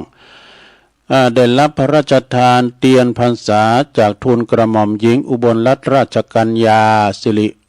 วัฒนาพันวดีประจำปี68นี่เนอะในวันเสาร์ที่5กรกฎาคมพุทธศักราช2568นี่ก็เปิ้นจะไปหับที่มณฑลพิธีหน้าองค์หลวงพ่อโตวัดอินทรวิหารพระอารามหลวงเด้อแขวงบางขุนพรหมเขตพระนครกรุงเทพปุ่นนะเปิ้นจะไปหับกรุงเทพปุ่นนะวันที่5นะเนี่ยได้รับของเจ้าฟ้ามหากษัตริย์กันเด้อแล้วก็ดังนั้นดังวัดเหล่าปุ้งเสือนี่เปิ้นก็จะมีการพร้อมใจกันร่วมถึงประชาชนจะมีการจัดขบวนแห่เต้นพรรษาเด้อแห่เต้นพรรษาพระราชทานจากทูลกระหม่อมหญิงอุบลรัตน์นี่นะราชกัญญาสิริพันวดีแล้วก็รวมแห่เต้นพรรษาพระราชทานวันที่เก่าวันนั้นเปิ้นจะแห่ต่างต้นขบวนแถวแห่กันมาที่วัดนะเวลา9 โมงนะที่วัดเหล่าปุ้งเสือเนอะเปิ้นจะแห่วันที่เก่ากรกฎาคมวันที่10ก็เป็นวันศีลเนาะนี่ก็เมตตาธรรมอาจารย์พระครูปราโมทย์พนาสัยพร้อมด้วยคณะศรัทธาปนหน่อยปนนั้นปจานลำวัดเนอะแล้วก็ปีนั้นหลักนะฝากประกาศมาด้วยปจานมาคณะยกเสียงดีแล้วก็23ถึง25มิถุนายน68นี่เปิ้นมีงานประเพณีตีขวงแก้วอารามทั้ง3ของวัดวังสิงห์คำเนอะเปิ้นจะมีงานประเพณีทรงน้ำพระธาตุแล้วก็ใส่ขันดอก108ปูชาคุณของพระรัตนตรัยในเมตตาบารมีธรรมครูบาในวังเนอะพระครูวิสิทธิ์ศรีลาภรณ์รองเจ้าคณะอำเภอเมืองวัดวังสิงห์คำเนอะก็ประกาศให้เปิ้นเนาะวันที่28มิถุนายนก็เจิญลมรวมแสดงมุทิตาจิตฉลองสมณศักดิ์พัดยศในเมตตาบารมีธรรมท่านพระครูนิวิทย์พัฒโนดมชื่อเป็นงามนะพระครูนิวิทย์พัฒโนดมครูบาแอดเนอะเปิ้นเป็นเจ้าคณะตำบลเหล่ายาวเจ้าอาวาสวัดเหล่ายาวเหนือมะขับตองเนอะวันที่28มิถุนายนก็ไปแสดงมุทิตาจิตกันเนอะโอ้เปิ้นจะไปหับกันวันที่27นี่นะที่วัดปูนพนอนขอนตาลน่ะเปิ้นจะไปหันหมดนะตั้งแต่นครสวรรค์ขึ้นมาโหนเหนือนะซะละจากนั้นก็ขอแสดงความมุทิตาจิตกับท่านพระครูทุกตนเนาะป้ายแดง จะไปหับวันที่27อันนี้28นี่ก็ตุปีแอดเปิ้นก็จะร้องเลยนะอันนี้ตุปีแดงฝากประกาศมาเด้อ21เนี่ยก็มิถุนาก็เจิญลมทำบุญทรงน้ำพระธาตุรูปเหมือนของครูบาอุ่นเมืองคู่เนสโกวัดมงคลวลารามล่องเคอกวาวเนอะเปิ้นก็จะมี21มิถุนามีประกวดห้องเพลงมีย้อนยุกจูเมกเกอร์เนี่ยมีแข่งกองหลวงมีซอวันคำเนอะพระจะไปเปิดห้องตาลกาพระจะไปหับสังกัดติดต่อได้ที่ท่านเจ้าอาวาสพระอธิการนครตุปีคอนเนอะก็ไปกันได้24-25มิถุนายนก็เปิ้นจะมีงานโดยก็เดียวกันเนาะเอา19ก่อน19ถึง21นะ19-21มิถุนายน68นี่ก็งานจะร้องป้อยหลวงยังมีอยู่เนอะวัดหลายแก้วนะวัดหลายแก้วตำบลสีตีกันเนาะหลายแก้วเนาะวัดป้อสะอิ่งเขาเนี่ยเปิ้นจะมีงานปล่อยหลวงในวันที่19-21เนอะตุปีชนฝากประกาศมาเนาะแล้วก็ขอเชิญรวมพุทธศาสนิกชนรวมทำบุญแล้วก็รวมกิจกรรมหล่อเทียนพรรษาประจำปี68เนอะที่ไหนปุ่นขวงแก้วอารามทั้ง3ของวัดใหม่พัฒนาตำบลยางครามอำเภอดอยหล่อเนอะโดยคณะสงฆ์ตำบลยางครามทุกวัดทุกอารามโดยการนำของเมตตาธรรมอาจารย์พระครูสถาพรพัฒนารังสีอันเป็นเจ้าคณะตำบลเปิ้นก็จะมีการกำหนดในวันที่21เหมือนกันเนอะ21มิถุนายน68ณวัดใหม่พัฒนาเนอะวัดเจ้าคณะตำบลนะปีนี้เปิ้นจะได้รับเลินเป็นเจ้าคณะตำบลจันตีจันโทกันเนาะจากจันตีเป็นจันโทได้เลินเนอะก็เวลาที่เปิ้นจะทำบุญหล่อเต้นก็ 18:00 นดู6 โมงบ่เนาะ 6 โมงไปปิ้นตุนไปปนแพ้เมื่อคืนบนเนี่ยตุลุงเคยไปจอยงานบนโอ้คุณหลายแหละแล้วก็ลมปินปัจจัยเจ้าภาพตุนเต้นตุนละ500 บาทเด้อแผ่นเต้นแหวนละ10 บาทนะติดต่อสอบถามดีท่านพระครูสถาพรพัฒนารังสีเบอร์โทรศัพท์0919359549นะจะติดต่อได้เนาะแล้วก็อันนี้ท่านพระสมุนะพงศกรธรรมทีโปหรือว่าอาจารย์เชื้อเปิ้นฝากตุลุงประกาศมาเนาะก็ขอเชิญรวมทำบุญสัตตมวานปัญจมวานเด้อครบรอบ50 วันนะของอาจารย์ธรรมพระมหาวิษณุจารุธรรมโมวัดเจ็ดลินเด้อวันที่22เด้อ22 มิถุนายนเด้อก็สถาเฮาตึงเก่า6ก็ดีที่ไหนก็ฮู้ไหนก็ไปที่เคารพนับถือบ่เนาะวันที่22เด้อเปิดจะทำบุญปัญจมวานนะ50 วันของอาจารย์พระมหาวิษณุจารุธรรมโมเนาะเอางานต่อไปสถาอันนี้ก็เป็นวัดอารุณวิทยาวาสแล้วไปแล้วเนาะโอ้วัดอารุณก่อนแล้วไปแล้ววัดบ้านห้วยปันจ้อยคูณก่อนนักก่อนลายโดยวันนั้นติดงานแต่มาสวดถอนปีกมาสัก5 โมงเนี่ยกะก็เลยตั้งท่านนายกตั้งประโลงลงจวยปินโคศกอยู่หั่นตุลุงติดศาสนกิจติดงานสวดถอนก็เลยมาประมาณเวลา5 โมงปลายเนาะขอบคุณนักคนหลายขอบคุณท่านพระครูมงคลวิทยาคมหรือว่าตุลุงธรรมนะตุลุงธรรมก็ฟังรายการตุลุงตลอดเนาะเจ้าวัดห้วยปันจ้อยอารุณวิทยาวาสเนอตุปีมอนด้วยเนอ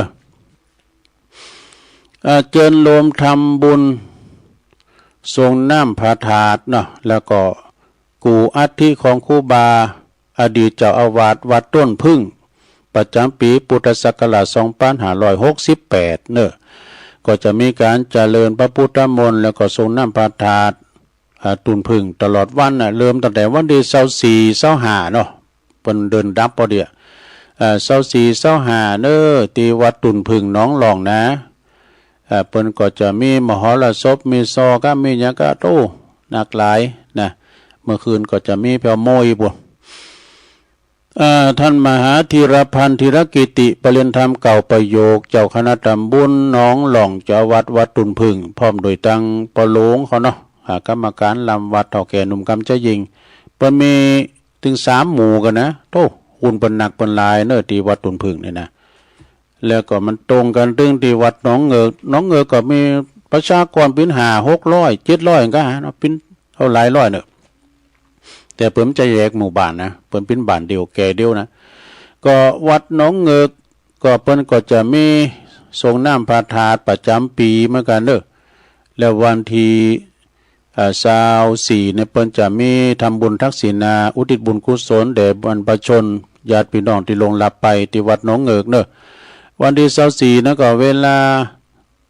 บ่าย 2 โมงเด้อเพิ่นจะทำบุญทักษิณาก็จะมีการสวดพุทธมนต์มาติกาพิจารณาพระบางสุกุลรับทายทานนะเมตตาธรรมอาจารย์พระอธิการวีรยุทธวีโรหรือท่านอาจารย์อานาลยโยเนาะอันนี้เพิ่นก็ฝากประกาศมาแล้วก็ใบนิมนต์ด้วยนะแล้วก็ต่อไปงานวันที่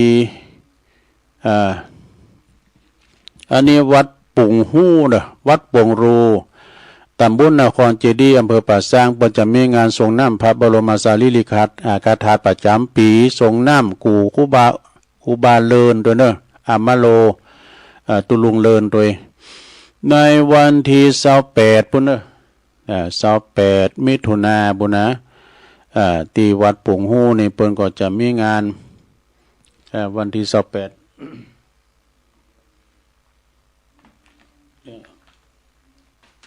ฉะนั้นก็วันที่28เนาะสดาญาติโยมไปกินไปทานกันในวันที่28นั้นก็เปิ้นก็จะมีซองฟังเมื่อคืนก็มีย้อนยุคนะสดาญาติโยมที่วัดปุงหู้ตำบลนครเจดีย์ในเมตตาธรรมอาจารย์พระอธิการถาวรถาวโรแล้วก็ตุปีต้นฝากประกาศมาเด้อทำงานหนึ่งก็วันที่นี่ก็วันที่29 29มิถุนายนนี้เปิ้นจะมีงานยกจอฟ้าจอเอกแล้วก็ยอดชัดวิหารเนอะวัดห้วยดินจีตำบลสันติสุขอำเภอดอยหล่อเนอะในวันที่29นะในเมตตาธรรมอาจารย์ท่านพระอาจารย์ครองธรรมนะเจ้าอาวาสปกำนันสุวิทย์ใจพลก็นี่สันนกแก้วนะก็เชิญไปรวมบุญกันเด้อตุลุงก็ไปมีพระจะไปปูจาผ่าแพรเจ็ดสีก้าพวงมาลัยก้าก็เชิญกันได้เด้อ24-25ที่วัดป่าสร้างงามตัวโลเนาะวัดป่าสร้างงามตัวนะ24-25เนาะมันวัดตรงกันนี่นะแล้วก็ในวันที่อันนี้วัดกูงูลืนเนอตำบลน้ำดิบนี่ก็เปิ้นจะมีงานวันที่1กรกฎาคมเนอวันที่1กรกฎาคมเปิ้นจะสืบชะตาหลวงด้วยส่งน้ำพระบรมสารีริกธาตุสืบชะตาหลวงด้วยพระอธิการประสบโชควิสุทธิธารีตุปี1เนอเจ้าวาดเปิ้นก็ฝากประกาศมานะวันที่1เนอประกันที่วัดกูงูลืนตำบลน้ำดิบอำเภอป่าซางและทำงานหนึ่งก็ในวันที่เดือนนี้ก็เหมือนกันเนาะวัดพระธาตุดอยหล่อนี่เปิ้นจะมีงานเริ่มตั้งแต่14ถึง18มิถุนายนเด้อหาวันหาคืนนำคือแล้วบ่ลองไฟแล้วครับโอ้เคิงถึงตื้นรถดำมีเด้อเปิ้นจะมีรถซิ่งรถดำแล้วก็หลายอย่างคอนเสิร์ตวันที่14ถึง15 2คืนนั่นก็คอนเสิร์ตจากอากาเป้วันที่16นั่นก็เอ็ดดี้17 18นั่นก็ท็อปสตาร์แล้วก็จะมีแข่งกองโลงตัวมีมวยตัวมีซอตัวด้วยลำวงมี17 18มีรถดำรถบั้มเนาะสุมาเด้อมีรถบั้มตัวนี่คือแล้วพอลองเสียงแล้วนะก็ไปกินแป้ตานกันเนาะศรัทธาญาติโยมต่อไปก็วันที่15ก่อนเนาะแล้ววันที่19นี่3อำเภอกันเด้อ19นี่ปุ้นที่พุทธมณฑลจังหวัดเชียงใหม่ตั้งคณะสงฆ์ประกอบไปด้วยอำเภอฝางแม่อายชัยปราการนะพร้อมโดยคณะตั้งไปนอกโดยไปในโดยเนอะเพิ่นจะมีการวางศิลาฤกษ์ที่พุทธมณฑลจังหวัดเชียงใหม่วางศิลาฤกษ์แท่นพระพุทธรูปเจ้าปางปรินิพพานเนอะโอ้วันนั้นก็คุณจะหนักจะหลายวันที่19นะตลอดวันสดามูลแวกไก่เคียงก็ไปรวมกันเนอะพระจะไปปูจาใหม่ลักมงคลกรรมจังกาแผ่นเงินแผ่นทองก็เจิญกันได้วันคำเนอะโดยเฉพาะกับพระจะไปเปิดห้องตาลกานะพระจะไปทำบุญเป็นกรณีพิเศษก็ไปบริจาคหน้างานได้เนอะในวันที่19วันที่19นี่ก็จะมีศรัทธาญาติโยมตังเมืองฝางไม่อายชัยปราการเนี่ยโอ้เพิ่นจะมากันหมากโป่งหลงหลายเนอะศรัทธาเพราะว่าจะเป็นวาระโอกาสของ3อำเภอเนี่ยเพิ่นจะรับผิดชอบในการวางศิลาฤกษ์เพิ่นจะรับผิดชอบเพราะว่าเป็นเจ้าภาพเนาะเป็นเจ้าภาพเดียวกันเนอะตุลงก็จัดอ่านแฮมกรรมนึงก็คือวันเสาร์ผูกนี่วันติดผูกนี่เนอะศรัทธาเนอะจะไปดีลืมนะงานวางศิลาฤกษ์งานวางศิลาฤกษ์ตีปุ่นตีวัดดับไผ่นะขอเชิญลมพิธีวางศิลาฤกษ์สร้างเจดีย์วัดดับไผ่เนอะตำบลศรีภูมิอำเภอเมืองจังหวัดเชียงใหม่วันที่15มิถุนายนก็คือวันพุธเนอะเวลาบ่าย2 โมงครึ่งเนาะผู้อุปถัมภ์เจ้าภาพก็คือคณะศิษยานุศิษย์ของพระเดชพระคุณหลวงปู่พระพรหมมงคลหลวงปู่ทองสิริมังคโลเนอะอดีตเจ้าอาวาสวัดพระธาตุเจ้าสลีจอมทองวรวิหารอดีตที่ปรึกษาเจ้าคณะภาค7เนอะแล้วก็คุณแม่จันฟองกิ่วแก้วพร้อมลูกหลานและพร้อมกับคณะสงฆ์เฮาด้วยเนอะคณะสงฆ์เฮาด้วยเปิ้นก็มากันหลายเนอะแถวเจียงไฮ้เจียงใหม่บ่หลายกันรถตู้เป็นร้อยนะคุณจะมาหลายในวันพุธนี่นะศรัทธาก็ไปเนอะพระจะไปกินไปตานไปปูจุมปูจาทำบุญหน้างานก็เชิญกันได้นะ ที่วัดดับภัยกันหลายพอเจียงไฮ้พระสงฆ์เจียงใหม่บ่หลายเขาหลายกันรถตู้เป็นร้อยนะไปกลมอันเป็นเก้าเป็นกันในการนี่โดยเนาะทำงานในงานส่วนรวมทำงานเนอะขอเชิญรวมทำพิธีหล่อเทียนพรรษาประจำปี68เนาะของเครือข่ายคืนสีขาวจังหวัดเชียงใหม่เชียงไฮ้ลำพูนลำปางแพนานพะเยาเนอะนาทิวัดแม่ห้องไข่ตำบลแม่โป่งอำเภอดอยสะเก็ดในวันเสาร์ที่21มิถุนายนเนอะ68เนี่ยนะปิ้นข้างที่18ละในงานก็จะมีพิธีหล่อเทียนพรรษาจำนวน9ลิมเนอะจำนวน9ลิมแล้วก็พายจะถวายเทียนพรรษาอยู่15ลิม15วัดด้วยกันเนอะในการนี้ก็ขอเชิญเจ้าปีในนอกสัทธาปิ้นเจ้าภาพยอดปัจจัยถวายวัดวันละ 1,500 บาทเนอะแล้วก็พระจะปิ้นเจ้าภาพโซลาร์เซลล์ก็ชุดหนึ่ง500แล้วก็ตุนเตนนั้นก็ตุนละ500นะก็คือ3อย่างเนี่ยพระจะหับอย่างได้อย่างหนึ่งก็ได้เนาะ หรือเอาลงกำเดียวก็ได้บุ๊บเลย ก็ได้เนอะหรือว่าเขาจะปิ้นเจ้าภาพ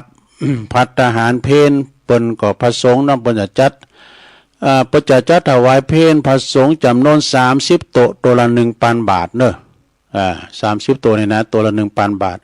แจ้งความจำนงหมายได้ที่ท่านพระครูชลทานพิทักษ์นะพระครูชลทานพิทักษ์หรือว่าตุลุงแดงเขานะเบอร์โทรศัพท์เปิ้นวันนั้นตุลุงประกาศผิดไปเปิ้นว่าปิ้นเหล็กเก่านะเอาว่าปิ้นเหล็ก8นะพอกับปิ้นเหล็ก8แต่นั่นเนี่ยตาเฮามันค่อยดีจ้ะโทรศัพท์ของตุลุงแดง0817964609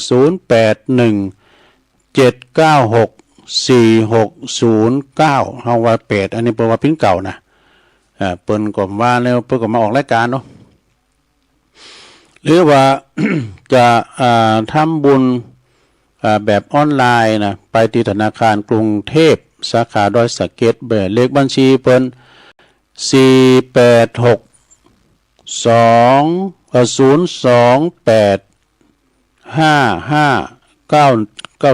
48602855994นะ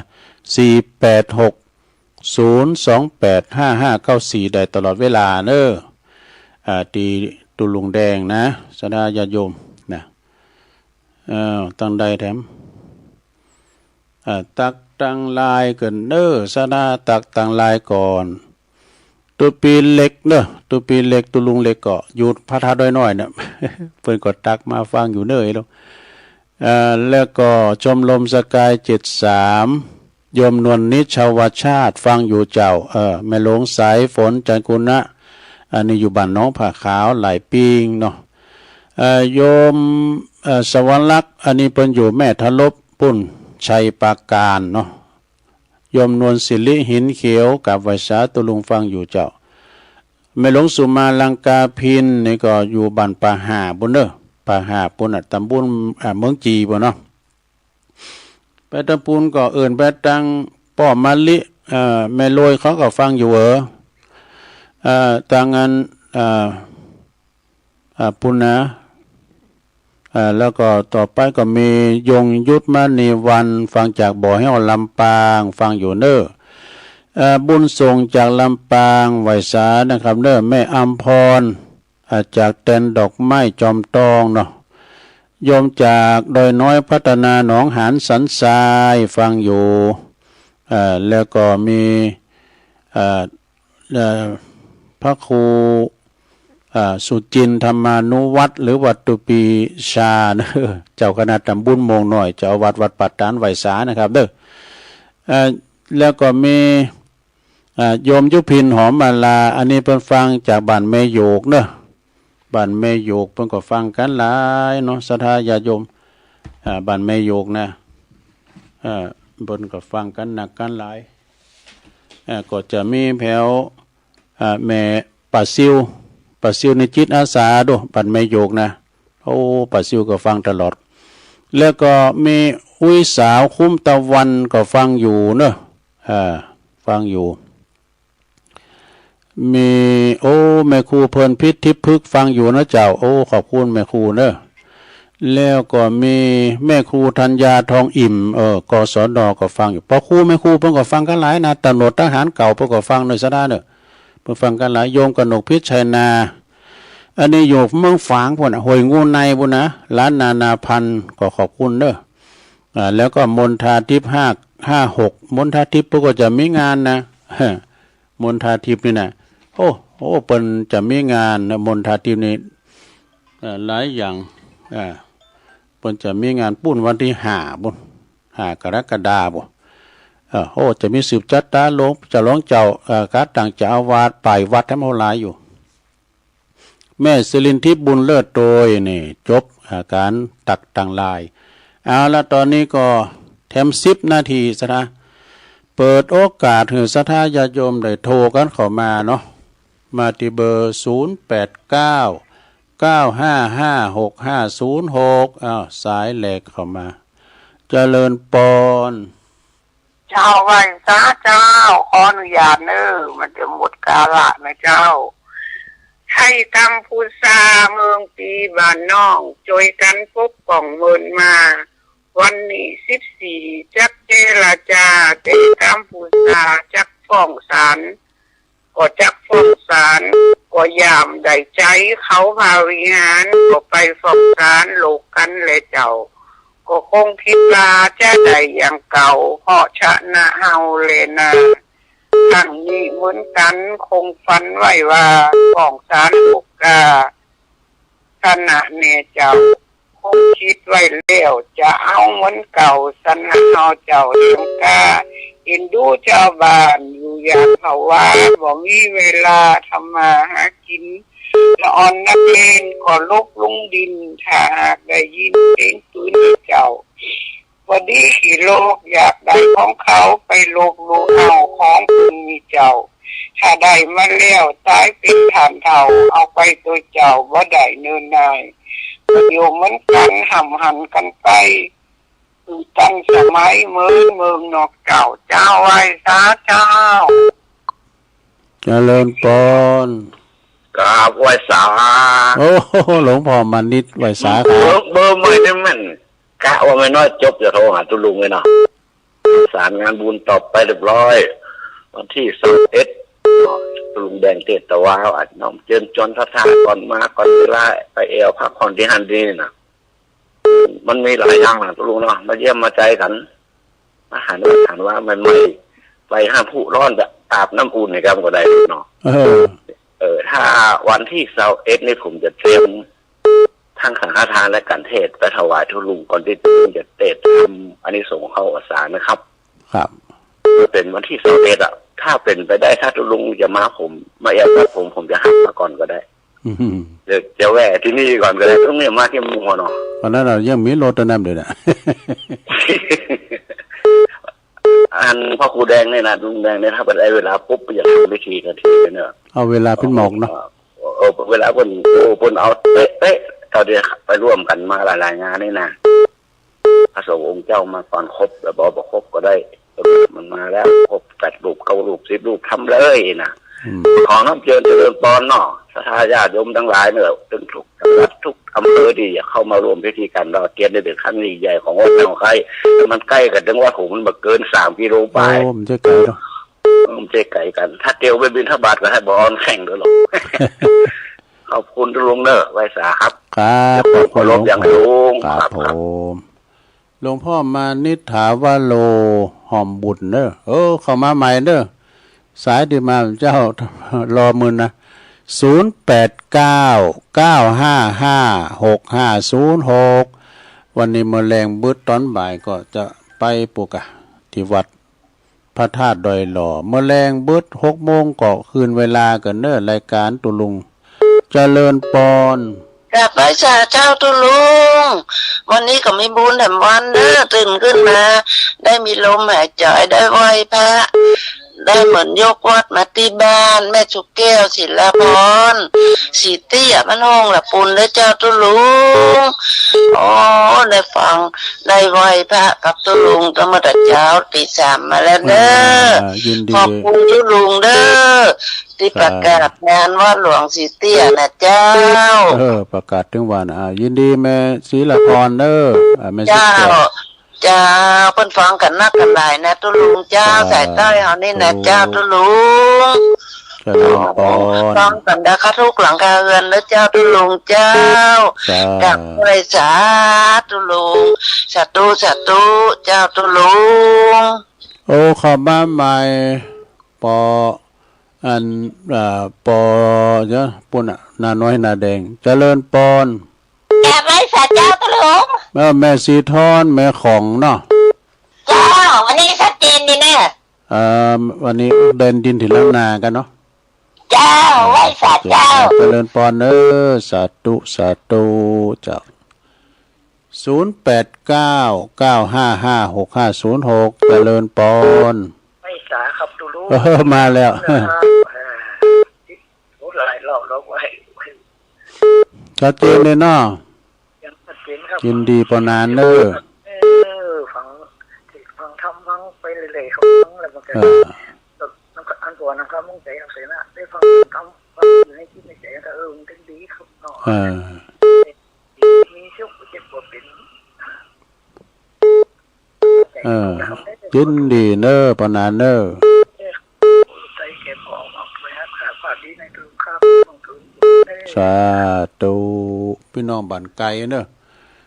ปูนเมืองนานบนนะเจริญปอนไม่สาธุลุงปอบุญตันป่าไล่3 ยอดมาแล้วงานก่อนนะไปดูแก้ก็สร้างงานบุญก่อนหลายกำลังใจตุลุงเด้อวันดีปอนนักเด้อสาธุเดี๋ยวกันเดี๋ยว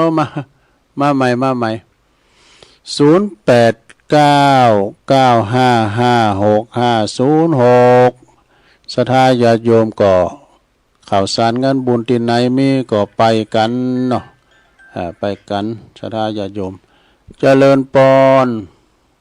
ไปจ้าลุงเจ้าตั้งใดตั้งหัวก็หาเจ้าไม่ใช่แก้วข้าวเจ้าชัดเจนเลยเนาะชัดเจนเป็นเสาก็ประตั้งดีรู้สาธุ